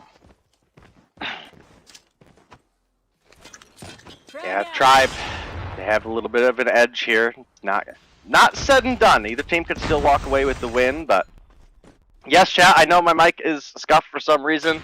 My normal mic died. I got you. I understand that it sometimes fades in and out. I don't know why yet. I have a sound guy I'm going to be working with for my actual studio mic that I just got, courtesy of Meseeks and HyperX. Big shout out to Meseeks/Grimity for that one.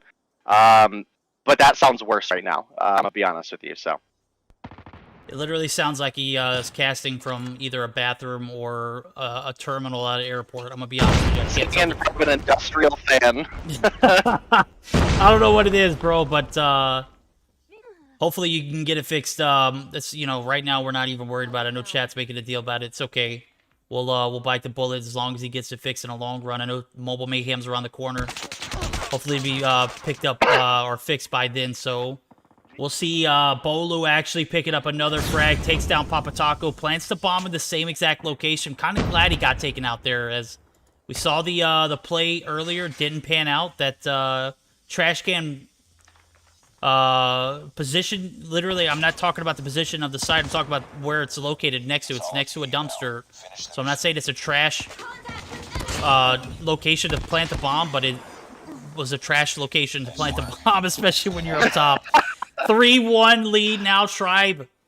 Well, we were expecting to see ranked Warriors take the advantage in the first half, as they have the top side of the map on this attack. This is one that you should be up, you know, 4-1, 5-0. We've seen cases of just not able to capitalize on a Tribe persevering, playing this search so very well here on the defense. As a matter of fact, I got to credit them. This is probably the best Search and Destroy I've seen them play all night.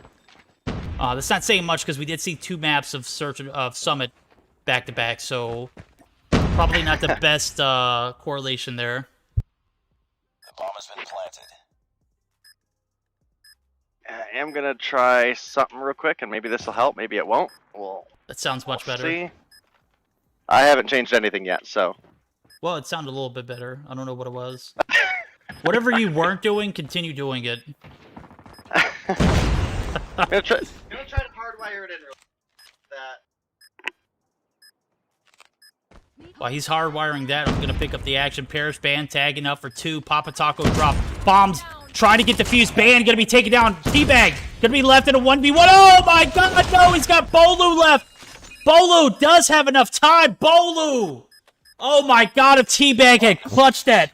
Holy crap. Nice work. 3 players drop off the bat. It was a 1v4 scenario. I thought it was a 1v3. I completely forgot about Bolu. Bolu didn't forget, though. Bolu always remembers. 7 kills on board, though, for the Tribe top fragger in the lobby. Not even sniping. We'll see if he switches over this round, as they are going to be on the flip side of things. A hell of a Search and Destroy so far for Tribe, and I do see Bolu actually continuing on with the action. With the MX-9 has been OP. B is compromised, as well as A. This defense is not looking any better than the attack here for Rank Warriors. This is a map that, you know, you don't see a lot of practice on, especially if you're not a formal team. In this case, it's Rank Warriors who have put up a hell of a show for us so far tonight. Tribe capitalizing on an easy, you know, free bomb plant. A was not covered, neither was B. B, bus station area, obviously one of those ones that are hard to compromise when you've got someone there to contest. There was no one there to contest, and YVK going to be left in 1v5. That's a rip. Is going to be pushed out. Is going to be dropped, and that is going to be a match point now for Tribe. They are up 5-1, and what a story we've seen from this Rank Warriors team. If we ever had a doubt in our minds that we'd see a Game 5, here it is, but it is probably one of the, not the best performance they've had tonight, but we'll see if they can come back and make things interesting here. don't know if this is better, but it's better. Right now, Tribe. Need backup. Crossfire, Destroy. Typically, a stronger offense map, in my opinion. Definitely go both ways. Tribe deck right now. Have a little bit of a player down but not out. Play the rest pretty much flawless. A little back and forth. It's choppy in and out. All right, well, it's hardwired in, so I don't know what else. Is it still Bluetooth? Well, I mean, it's not going to be Bluetooth if it's hardwired, but I don't know. I don't know. Hopefully I can just get the quadcast.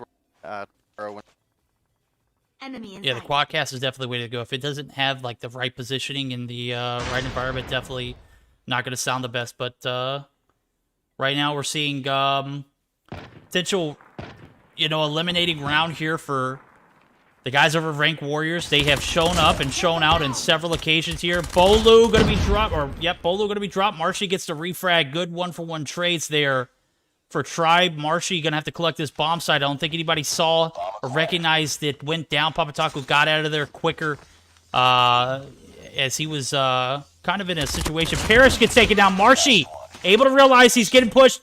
Marshy going to try and secure this bomb plant, though. Is one shot. The shots from the SKS are going to hit the feet. Marshy does get the bomb plant down, but Space able to pick up the pieces in the 1v1. And we are going to see yet another round bought for the guys over at Rank Warriors. Obviously, they are still in match point situation. Tribe looking to take us to the finals. And this is a interesting predicament they're in. Hey, Hirsch, what's up, buddy? Defend the objective. Hirsch trying to let me know he's here, too. Definitely a big point in chat that Lurker brings up. YVK probably should have had the MX-9 out a little bit earlier. This very rush-based map. Oh, Aaron comes through with the long-range ball bang, picking up Papa Taco, and not what you want to side of there as they together that left. Very, very little now. Very, very aggressive. Walks right into Martian. It's now a 5. This one looking just about over. Band able to get another onto YVK Space. And Teabag left in the 5. I just don't see it happen. Band with a perfectly placed grenade come through. And now Space in a 1v5. Enemy contact. I don't know about you, but this is not average Joe's Purple Cobras. There's no miracle story here. Ranked Warriors fall 6-2. Final game. Nobody makes me bleed my own blood. I'm sorry, they do. They, as a matter of fact, make you bleed a lot there in that search and destroy. It's kind of brutal, I'm going to be honest with you. Started off a bit rocky. First round defensive win definitely set the case or set the tone for Tribe to just play absolutely stunning in this search and destroy on Crossfire. Obviously, it was for a final spot, and they wanted it. We're going to see stats here for a second, taking a look at it. 2 players already bounced out of the lobby. It's okay. It's finals, semifinals, not necessarily the best kind of results. Definitely one of the teams that I wasn't rooting for Rank Warriors, but I kind of enjoyed their gameplay. I got to be honest with you. The composure, the dynamic gameplay towards the end of that domination, and also the search destroy 1v2, 1v3 clutches was just absolutely on point.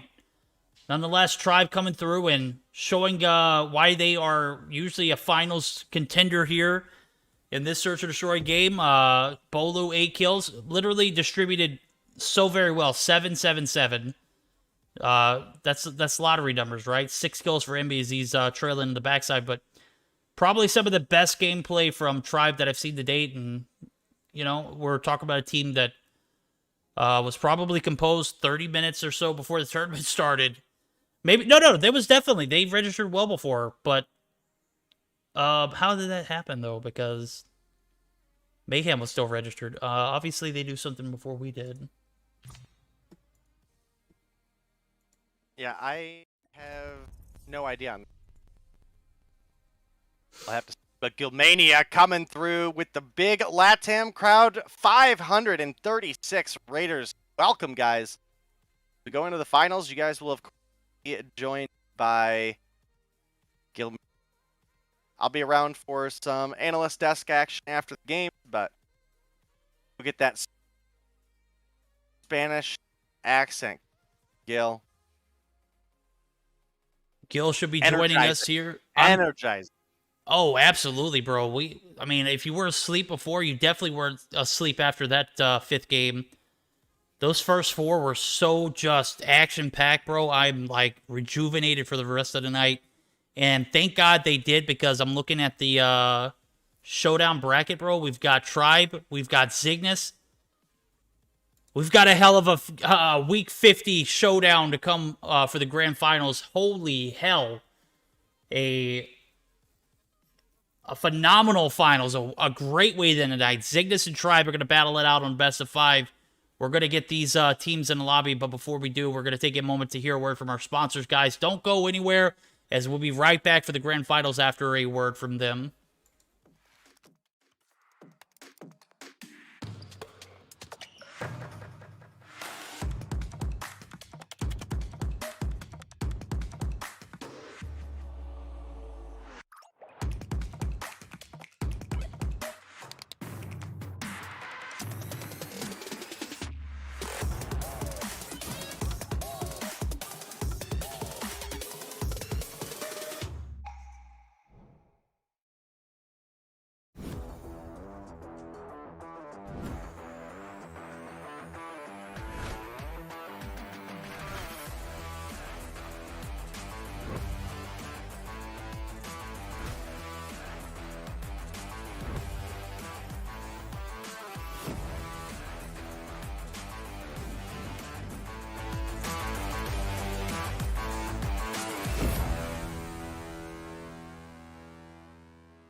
Hey guys, just going to give you a brief update. We are going to take a 10-minute intermission in order to get the teams.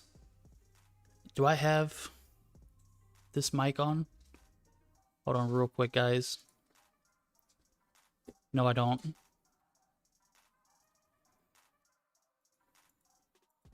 Guys, if you're just not joining us, we're going to take a 10-minute intermission to get the teams a chance to go ahead and charge their phones. So, guys, bear with us as we're going to take this intermission, let these teams get those charged phones in, and we'll be back with more action, guys. Don't go anywhere. I know you're just coming from Gill Stream. I know you want to see the action. I know you want to see Zygnus and Tribe, but bear with us as we allow them the opportunity to get their phones charged.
Now, 3, 2, 1, go. Let's go. It's finals time. Cygnus and Tribe are in the lobby. I've got Denominate in the booth as well as Gilmania on the play-by-play. Guys, what are we expecting here for this best of 5? Well, real quick before we go into this best of 5, I want to give someone a really big shout out from the community, and that is going to be Celestial. Happy birthday, girl. You put a lot of work into this community, and we just want you guys to know that we here at Meseeks thanks Celestial for all the work that she has done, and again, happy birthday to you. Happy birthday to her indeed, Celestial. Today's your day. We appreciate you for everything that you do, as Dave just said, and hope you have a great one, guys. Loving it. So here we go. Best of 5 rolling out. We're going to start off with a Hardpoint Summit, S&D Standoff, Domination Raid, Hardpoint Crossfire, as well as a Firing Range Search and Destroy. an absolutely beautiful best of 5 to play it out on. And we've been at this stage of this format for countless times. It never gets old. This rivalry is heated. It's one of the best ones in COD Mobile to date. I know Day absolutely loves casting these events, and when it comes down to a final situation, you can always count on Tribe and Zygnus to absolutely deliver, right? Yeah, absolutely. I mean, I never get tired of casting a Zygnus versus Tribe matchup, and I can't think of a better host for you guys to have for your play-by-play action than Gil. He's going to be able to really bring a lot to the Spanish community, and with that, I'm going to just sit in the back and wait for the breakdown at the end of the game. There we go. You got it here.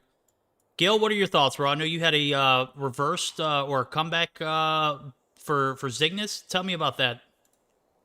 That's right. We had a phenomenal semifinals as well as you guys did, but for us it was with Levante starting off with a 2 games advantage over Cygnus, and then there was a breaking point for Cygnus where they just started dominating. They started a game of domination on Summit. They had a triple cap right off the bat for like felt forever. They ended the first round with like a 40 points lead, and then just it was a snowball for them to win that game. After that, the side of 11T tried to continue fight back. We even went to a round 11 on Search and Destroy, but Cygnus went too strong on the last 3 games, that's for sure. All right, we'll see if they can compete at this best of 5 final situation. It's going to be against an opponent that they're very familiar with. We've seen this stage be set so many times. Again, it never gets old. We got all the players in the lobby readied up. Game number 1 underway. Hardpoint Summit. Predictions. I don't know if I could call it. I'm going to be honest with you. The guys over at Tribe look a little shaky in pretty much all of their series. As a matter of fact, they had 2 back-to-back L's first 2 rounds, Search and Destroy on Summit, but were able to regain their composure, and they're not going to be able to make some of the mistakes that they were able to get away with against the likes of Zygnus here. So we'll see how it pans out, though. Gil, if you want to go ahead and serenade the audience with your lovely Spanish, bro, go ahead and be my guest, bro. I know they've been dying to hear it. Let's give you a chance to sound off too. All right, and for that, I think we can start with someone from Cygnus, like for example, Cheto. Pues bueno, ya por fin vamos a dar un poquito de español, señores. Aquí vamos a empezar con Chetito, que va a estar junto con su equipo usando esta Holger en la zona alta de control. Partida de punto caliente en este mapa de Summits. Vamos a ver qué tal se le da a estos equipos. Ambos les costó bastante en las semifinales. Fueron partidas que se fueron al enfrentamiento número 5 en ambos lados del bracket, así que era por ello que hubo una pequeña pausa. Pero bueno, por este inicio vamos a ver un muy buen control inicial para el equipo de Tribe Gaming. Cygnus ya está intentando sacarlos del punto, pero le está costando bastante. We're gonna see a heavy control over at Tribe. Cygnus continue to try to get inside of it. They can only contest and only have been able to get a single OVJ point for them.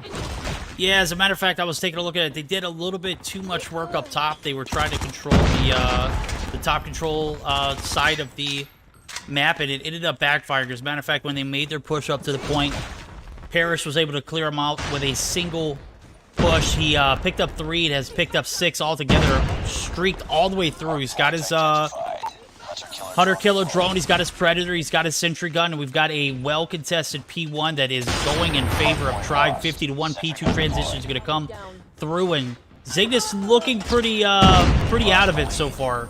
As a matter of fact, P2 setup's not going to come through clear either, and Tribe just continue to rail on as Zygnus just have not found their groove yet in this matchup.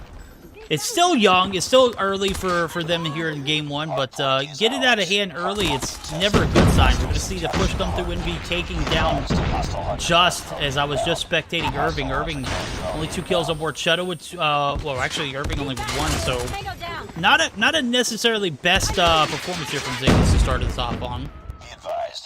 And that's the thing, although it's pretty early on, the advantage for Tribe is pretty significant over over 90 points at this point, at this moment in time.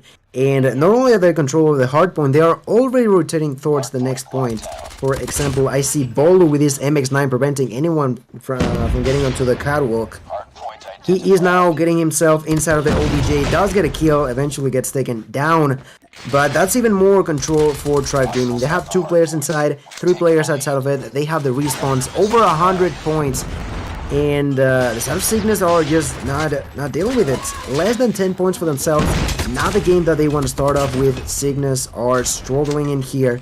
No sort of control, no sort of... And the problem is they are surely gaining a few of their gunfights, but even though they're winning gunfights, they are not getting the control inside of the OBJ. That's the biggest deal for them right now. That is the biggest deal for them. It's been, you know, 3 points straight. As a matter of fact, Tribe not taking their foot off the gas early. I would expect them to play like this. One, because you give Cygnus any kind of hope, it literally leads to devastation. Tribe executing perfectly here. P1, P2, P3, 130 points to 8. And now Cygnus are going to be able to capitalize on a little bit of trickle time, but Tribe is not even going to give them that. Just going to be taken down. I'm taking a look at the operator bands. Sparrow and Annihilator. So kinetic armor, which we've seen a lot from pretty much all of Tribe. As I'm looking at it, I don't think they have a single different point. Bolu has a death machine, but that'll just paint you a picture of what kind of game we got ahead of us. For the side of Cygnus, they have opted to do a 4-1 split 2 kinetic armor and 1 death machine. That is going to be Shadow, and now the comeback time is going to be a necessity here as Cygnus are bleeding out thoroughly here. P4 transitions are going to come through for them, but they are not going to be able to capitalize on a majority of it, as I do see a little bit of lack of communication on their side. Matter of fact, it was about 5 or so seconds that went unattended on point. And that's time that you just can't afford to give the Tribe, or even not to yourself. So a heavy P4 rotation comes through, but Cygnus not able to capitalize on it. Only 2 points needed for Tribe to take the dub here, and I don't expect him to see a... Well, we possibly will see a P1 reset, but only 1 point needed. I don't expect Cygnus to be able to make a comeback on that fast run.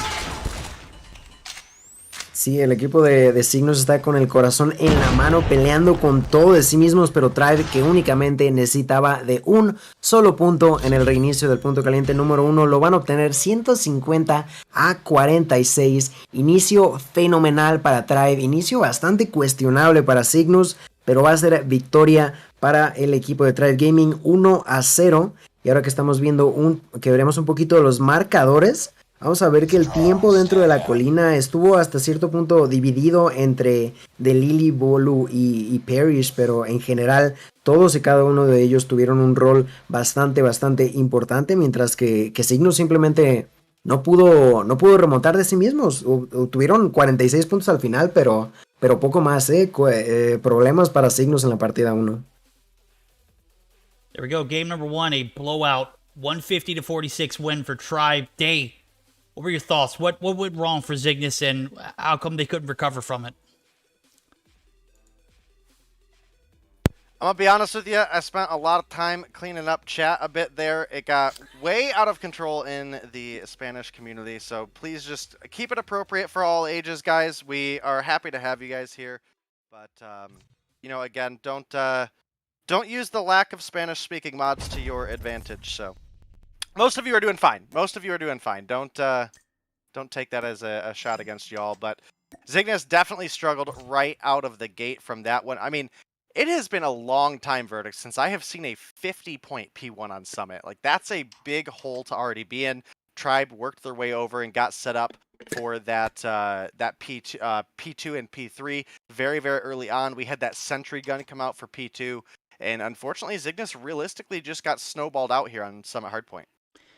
Yeah, lack of puns intended. So usually I'm the one that deliver the good ones. That was actually a pretty good one. I can't even lie to you. I actually might use that one in the future. But Day pointed it out perfectly. You don't ever see a 50-point first hill for the guys over at Tribe. They came in, they had an objective, then they executed perfectly. So Zygnus doing, what they could, and what they could was just not enough. So tried to turn it around on P4, but by that time, the damage has already been done. You're going into a P1 reset where your opponent literally only needs 1 point. There's no way in hell that you're going to make that comeback. It's literally impossible, especially against a stout opponent. Even in a case where you're playing an opponent that is nowhere near the skill level of Tribe, it is practically impossible. So tough one for the guys over at Zygnus to start off on, but still got plenty of matches to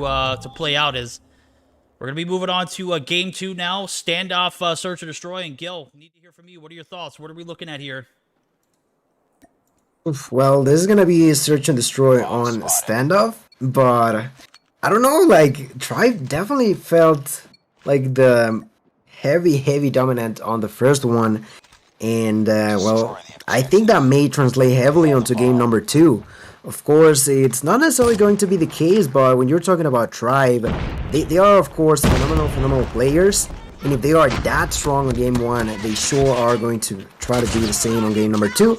A couple of kills are going to be traded early on, as Cheto and Band both have been taken out, making it a 4v4.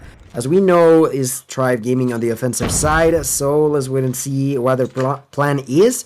But they sure don't seem to be the aggressive kind of team right now. They are indeed, as well as Bolu able to hit in some nasty shots. He took out Shadow earlier. He finds Just. I don't know how Just Smoke out. couldn't get the shots to land, but before he could even get a few off, Bolu's sights were just right on top of him. Just ridiculous, the amount of timing there. Bomb plant going to be interrupted immediately, but it's not going to be mattering because Marshy going to come through and clean it up. 1-0, convincing first round for Tribe. Continuing that same kind of dominance from the hard point here in the first round. We'll see if they can continue that same kind of gameplay here. We're moving on to the next. And to start off with a bad foot is an understatement for Zygnus, but to start that defense off like that, probably not a good sign. We'll see if they can collect themselves, as Marshy actually going to continue to put salt on the wound as Just drops. Now it's a 4v5, and you've got a play where you gotta find a way to not push as heavily. Envoy gonna be pushing up pretty aggressively and does recognize that and is gonna fall back. So good awareness there for him. The Lily Marshy gonna be wiped on the back alley portion. So 1v1 trades come through, and now we've got a even playing field. We'll see if Zygnus can get off to a better start here in the second round. Y aquí ya vemos que por fin logra Cygnus poner la cabeza en frío. Ya tienen un mejor inicio de ronda a través de la número 2. En esta ocasión van a estar 4-2. Se quedan únicamente Envy y Parrish con vida. Tienen que pues ver que pueden inventarse en contra de 4 rivales furiosos por parte del equipo de Cygnus. Les quedan menos de 45 segundos en estos momentos, así que vamos a ver qué intentan hacer. Si es que podemos ver un poquito de Envy.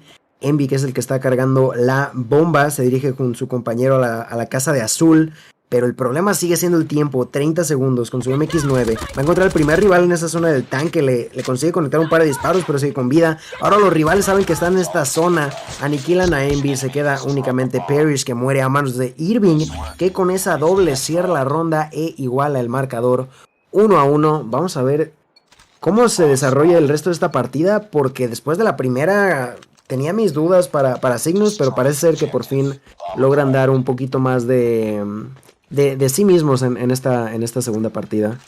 Cygnus finally being able to get something done for themselves. This round was heavily for them, well executed. They realized that there were opponents back on the blue house, immediately turned onto that place and got the 2 kills. Now as we start the third round, it was a quick attempt to plant the bomb for Bolu. They finally do it, but now there's the push for the side of Cygnus. Yep, Tatio push it in, finds one, but is going to be taken down by Marshy, who has 4 on board. Strong Bolu. Bomb plant was interrupted due to the fact that Tatio did push up. Doesn't waste a moment to actually go ahead and get that second time around. And now the pressure's on. 4v4 standoff here as we are looking at an even matchup. Envoy wants to contest up top. Not going to be able to push up successfully. First Envy gonna take down Just. Envoy gonna drop as well. Irving in a 1v4 that he's not gonna be able to win. Obviously, that is a situation that you find yourself in, and it's against 4 sweaty tribe members. Never gonna be favorable to you, but now it's a different round, a different approach. We saw, you know, Zygnus able to find that self-awareness to pick up that second round. Third round was maybe a fluke, but we'll see how it pans out. Tribe, one of those teams that has probably been one of the most improved search and destroy teams I've seen to date. As a matter of fact, we've mentioned several times that this is probably not their best game mode. We would say weak, but that would probably be incorrect now, as they have just composed themselves properly. Envy gonna find one. Envoy drops 1-for-1 trades now, 4v4 style. Minute and 30 seconds on the clock. Just back alley could reap the shots from Envy, but doesn't contest. Smart move, and this is what I'm talking about. You're in a position where you don't need to necessarily be aggressive, and Just recognizes that and falls back. That's the kind of moves that you need to see from Zygnus right now, because you got a tribe team who's coming in hot. Don't want to give anything up for free. So, minute left on the clock. No commitment to either site. Try playing a little bit back just for maybe some information, maybe for a pick, maybe a late push towards B here. We'll see how it pans out now as the time's dwindling. Yeah, and like you mentioned, that's the thing with Zygnus for Search and Destroy. They have 2 players that like to be so aggressive. That's Just and Envoy. Envoy, unfortunately, ended up dying early, like you mentioned. Also, Just realized that he was under pressure and tried not to die himself. Managed to survive, and in this situation, let's see what he can do. He's quite close to the people who are planting the bomb. Immediately realizes that, gets the kill. But the problem is that Tetio also fell to the hands of Parrish. Now Just is gonna get pushed in this area, but he does the aggressive move first, gets the kill onto Bolu, now turns around, wastes a few bullets, doesn't really get a kill, but Cheto does, leaving only Parrish in a 1v2. With only 5 seconds on the clock, there's so much you can do. Tries to plant the bomb, but Just was ready for it, takes the kill, even things out. But yeah, like I mentioned, I think Zygnus' biggest issue, specifically on Search and Destroy, is if they're on a map that you can't be aggressive in a safe way, quote-unquote safe way, they usually struggle, in my opinion. Yeah, I actually see that they tend to be too aggressive, but I did notice a little bit of a self-aware approach there. Just was a perfect example of that. Does peek this back alley area. Marshy going to be there to take some shots. And the level of awareness for him to fall back is crucial. So there's only 3 players left. You drop one. Oh, Bolu on the transition. Can't do anything about that. Bolu just anticipating the push through that deli area. Knew that there was one back alley. There's only one other place he could go. That was top blue. Top blue wasn't there. And does get the shots to land as his opponent was making his way through the deli site. And now it's a 2v4 scenario. Bombs planted, 30 seconds on the clock. Tribe have great positioning. As a matter of fact, I'm taking a look at Ban on boxes. You got Marshy in the background. Parrish drops. Cheto finding one, but it's not going to be enough. He's going to need to put some more pressure on it. Bolu actually going to take down one in the background, and that's going to be a 1v3 scenario that's not going to happen, as Tribe collected himself well on the push towards that A site, get the bomb plant down, and execute perfectly. 3-2 lead now as Tribe takes it as we flip sides, and now we're going to see Zygnus. This is where their aggressiveness could pay off. Will it pay off enough for them to take 4 rounds here? I don't know. We'll see. Primeras 5 rondas han pasado y va a ser una ventaja de 3-2 en favor del equipo de Tribe Gaming. Zygnus que le está costando, pero pues ya ha logrado conectar 2 a su nombre. Ahora que han cambiado de lado, Envoy inmediatamente hace el push para plantar la bomba, y eso le da 45 segundos en los que tienen que defender a muerte esta zona. Aún seguimos en un 5 contra 5, lo cual le beneficia muchísimo al equipo de Zygnus Esports.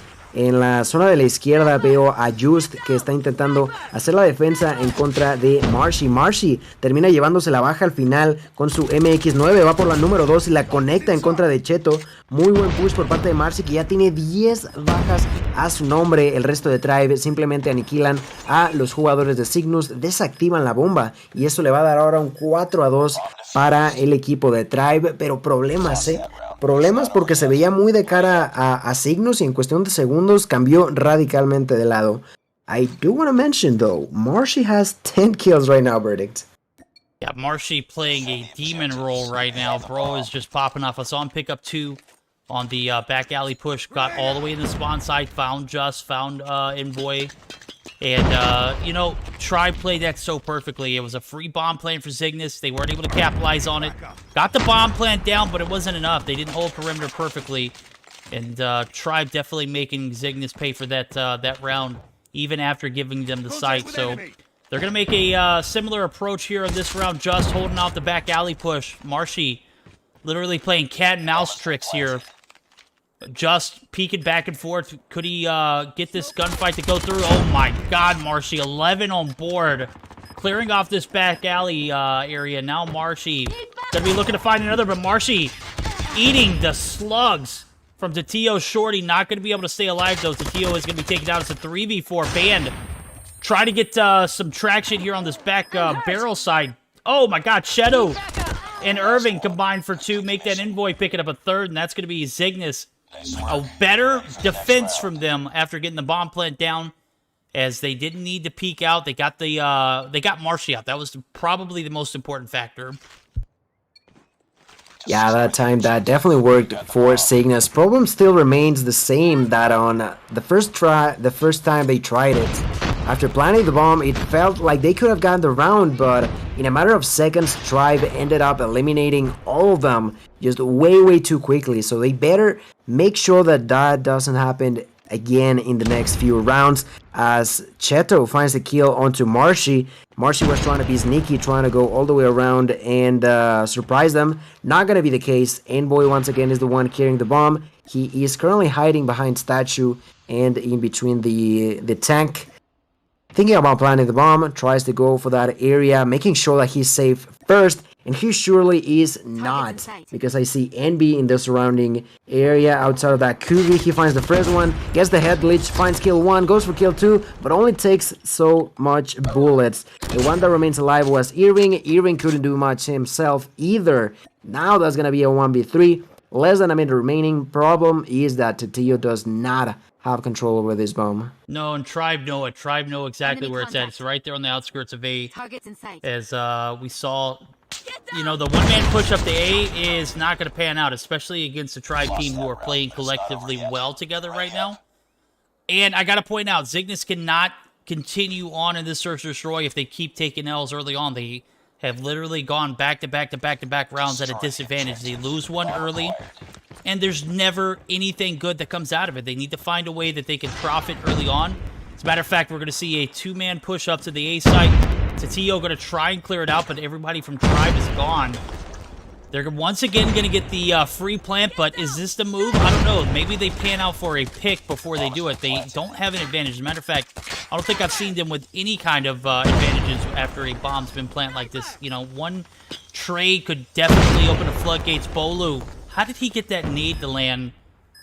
Regardless. Okay, Marshy gonna drop. That's massive. Bolu in fear of getting taken out too. The pressure's on. Tribe gonna find one. Parrish finds the frag on Irving. Irving taking one with him though.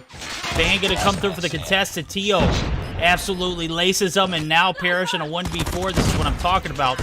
You're Cygnus, you're jumping for glory because you have bought yourself another round and you played for that advantage and you got it. So need to see how they pay out this round. Is, you know, you start off at a 4v5 off the rip. There's no way you take down this Tribe team. I'm sorry, it's just not happening. Ronda crucial para el equipo de Cygnus, que cierra ese punto 4-5. Siguen en desventaja, pero siguen con vida, que es lo importante. Recordemos que ya perdieron la primera. Tribe ya ganó y está 1-0 a su favor. Si consiguen llegar a un 2-0 en favor de ellos, pues se le va a poner muy de cuesta arriba al equipo de Cygnus. En estos momentos ya perdieron a un jugador, Cheto, que termina muriendo a manos del jugador de Tribe Gaming, y ahora que intentan plantar la bomba, vamos a ver si pueden defenderse en contra de Envy. Envy que logra llevarse una asistencia, pero sus compañeros terminan con la vida de los otros rivales. Esto ahora va a ser un 2-1, puesto que también murió Irving. Just que se queda solo 1 contra 2. No tiene control de la bomba, pero aún tiene tiempo. Y parece ser que su decisión va a ser la de pues simplemente caminar alrededor del mapa e intentar ganar sus peleas 1 a 1. No puede perder la ronda o le daría la victoria a sus rivales, así que tiene que tener extremo cuidado. El problema es que Marshy estaba en la zona de arriba de Market, no tenía ni idea de dónde estaba su enemigo. Se aprovecha de esto Marshy, se lleva la baja y va a ser 6 a 4, 2 a 0, ventaja para el equipo de Tribe Gaming.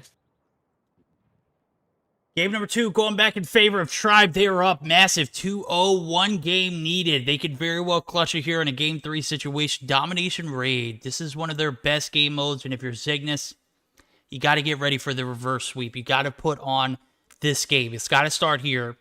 I saw a lot of things from Tribe that I liked. I saw a lot of things from Cygnus that, you know, I don't know what happened. You know, you guys played aggressively on the defense. You drop a few rounds. Tribe have the advantage, and you know that aggressive play never pans out.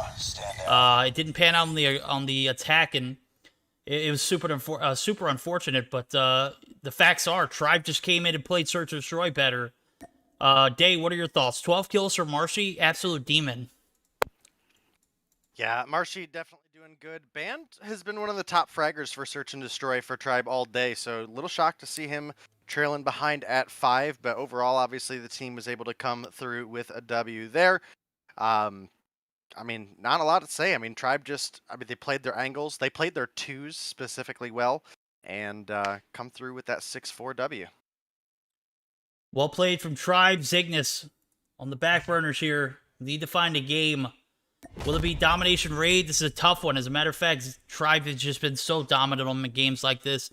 They've only lost 1 tonight, and it was against Rank Warriors, and it was a dramatic comeback, to say the least. It was probably my favorite game of the night. It got to the wire, and now we're looking at a potential 3-0. Gil, what do you think? Can you see? I'm trying to get Dave back in the lobby. I think he accidentally left. Might have got kicked by accident too. We'll see. There we go. Gil, what were your thoughts? Well, it definitely feels like it's really, really complicated for Cygnus at this point. They have already lost twice, and although Search and Destroy definitely felt better than what it was on game number 1, as we move on to a domination matchup, another respawn for Tribe that we all know how strong they are, right? On respawns, that's their deal. And at this point, they seem unstoppable. Although, I mean, we all know Cygnus is a really, really strong team. There's a chance of them coming back. I'm not too sure if that's gonna be the case, but they can always keep their hopes high, their high hopes. And start of game number 3. Everyone's trying to get themselves inside of the OBJ, inside of Bravo. Envy is trying to make a defense over at Laundry area, but ends up getting taken out. Seems like Cygnus gets enough control, and they're going to capture B right off the bat. Yeah, they're going to control the entire feed. As a matter of fact, nobody from the guys over Tribe able to even put up a single number. That doesn't keep them from playing the objective. As a matter of fact, they get the C flip to come through. Band going to do the deed. Going to have one more to deal with. That is going to be Envy. Not Envy, I'm sorry. I can't tell who it was on that side, but nonetheless, Tribe starting off at a slump in the KD department, not going to implicate their OBJ department. So great job from them recognizing the push to C. It is, however, going to be a short-lived one, as now the guys over Cygnus able to regroup and continue on with their slaying. They are going to be able to hold the objectives, C and B in their favors. A, not necessarily in their thoughts, but with Tatio having great map control over the side of Laundry, now you got to start to consider when do you make this push towards A, because right now I'm looking at 3 players on Tribe here in the side of C. They get the cap. The kinetic armor not going to be a factor. Band able to withstand the shots, and Tribe are going to be able to maintain this the C site. Well, will this have any implication on the B side of the map? I don't know. There's 2 players from Cygnus off. The attention is off of B, and now the A side cap doesn't come through. This is exactly where Tribe thrives at. They pick you apart in the objective, and they make you pay. Will they be able to capitalize on this? I am seeing a big hold here on both A and C, and I don't see it going back in favor. There we go. A is going to be capped. Zygnus are back in control, but Tribe able to sneak a few points off of it, and as well as a lead. Y a pesar de que Cygnus ha mantenido el control de la bandera de Bravo por prácticamente toda la partida, el equipo de Tribe prácticamente ni siquiera se preocupa por ella y han intentado mayormente cambiar entre la bandera de Alpha y la bandera de C. Un toma y dame constante entre esas dos les ha proporcionado suficiente control para no ir muy detrás de sus enemigos. En estos momentos pues obviamente Cygnus sigue con la captura de Bravo, pero de nueva cuenta A y C siguen en favor del equipo de Tribe. Van a retomar ventaja para ellos y es una estrategia bastante distinta a lo que llegamos a ver en gran parte de las partidas, pero es que les está funcionando muy bien y están logrando defender ambas banderas a pesar de estar en polos opuestos, y Tribe pues en este momento sigue en el liderato. And Cygnus has to realize that there's a problem with the way that they are defending their anchor flags, and that's not gonna be working out anytime for the end of this round. We're gonna see that the advantage is still in favor of Tribe Gaming. It's not gonna be the biggest of the disadvantage as we move on to round number 2, but there's still a disadvantage, and I still see no clear plan as to how Cygnus can stop Tribe from basically rotating all the way back and forward and A and C. I'm not too sure why the game is up to 100 though. Oh my god, I just realized that. What in the world, dude? How do we drop the ball there? I'm up for it. A 200 point search or domination. I'm fair game for that, but nonetheless, it's one of those cases where Tribe not successful on the B side push initially. They picked Zygnus apart even after dropping a few frags to him. I mean, you look at the kill feed off the bat. Zygnus took a massive advantage in that department and wasn't able to really hold a home flag the entire time. AC splits just absolutely on point. Tribe capitalizing on some great objective play at Zygnus. Going to be down heavily going into the second half. 81, maybe 83. Looking at it, 2 caps in, 100 points in, 100 to 82 going into the second half. Zygnus down by 18. Not a massive lead, but if you think about it, Tribe dominated that entire half, even after the B cap came through early for Zygnus. The flag sites just were not, the home flag coverage was just not there. Tribe picking any way they can get it, and that's what they do best, and Zygnus need to find a way to adapt to that strat. Sí, es que sin lugar a dudas a Tribe se le dio muy bien el confundir a sus rivales constantemente yendo entre las banderas base de A y C. En esta ocasión parece ser que directamente intentan irse por Bravo. Vamos a ver si es que les funciona. Pues ya veo que Just está haciendo de lo suyo. Ya conectó una doble baja. Va a lanzar una granada táctica. Tiene ese escudo cinético listo. Quieren hacer el push a Bravo nuevamente los chicos de Cygnus, que a pesar que su desventaja va a ser de aproximadamente 19 puntos, pues siguen dándolo todo. Saben que ahora es el momento, la verdad, es matar o morir. Y es que ya se encuentran en una desventaja global de 2-0 por detrás del equipo de Tribe Gaming, que sigue en control de esta partida, siguen en dominio y pues va a ser a ver quién logra capturar primero esa bandera de B. So far I do see that everyone's using their utilities, they're using their score streaks, they're using their operators as well, but it's going to be Tribe Gaming under control for B. If they were under control for A and C at the same time for the longest time, now that they have C and Bravo, it's going to be even more complicated for Cygnus, I feel like. It is. As a matter of fact, it's going to make for those short transitions to both of their flights. As I'm taking a look at it, Cygnus just don't have the coverage that Tribe do. As a matter of fact, they've got a great hold on driveway. They got a great hold from ring sight. There's no traction on B. They have no fears in the world here right now. Cygnus literally just taking a back seat in the second half, just the same way they did in the first. Now it's not even better. You got a C and B hold for Tribe, and you know, they're doing what they do best. They're picking you apart in the short game. They're taking advantage of the opportunity to be on the C side of the map to begin with. That has a direct path to that B flag. Maybe just a slight advantage, but, you know, you can't deny how well that Tribe plays it even when they're at a disadvantage. The B cap is going to come through, but they're going to need a strong hold here as we're getting into triple cap territory. Not necessarily a factor right now. It's going to be double cap for it.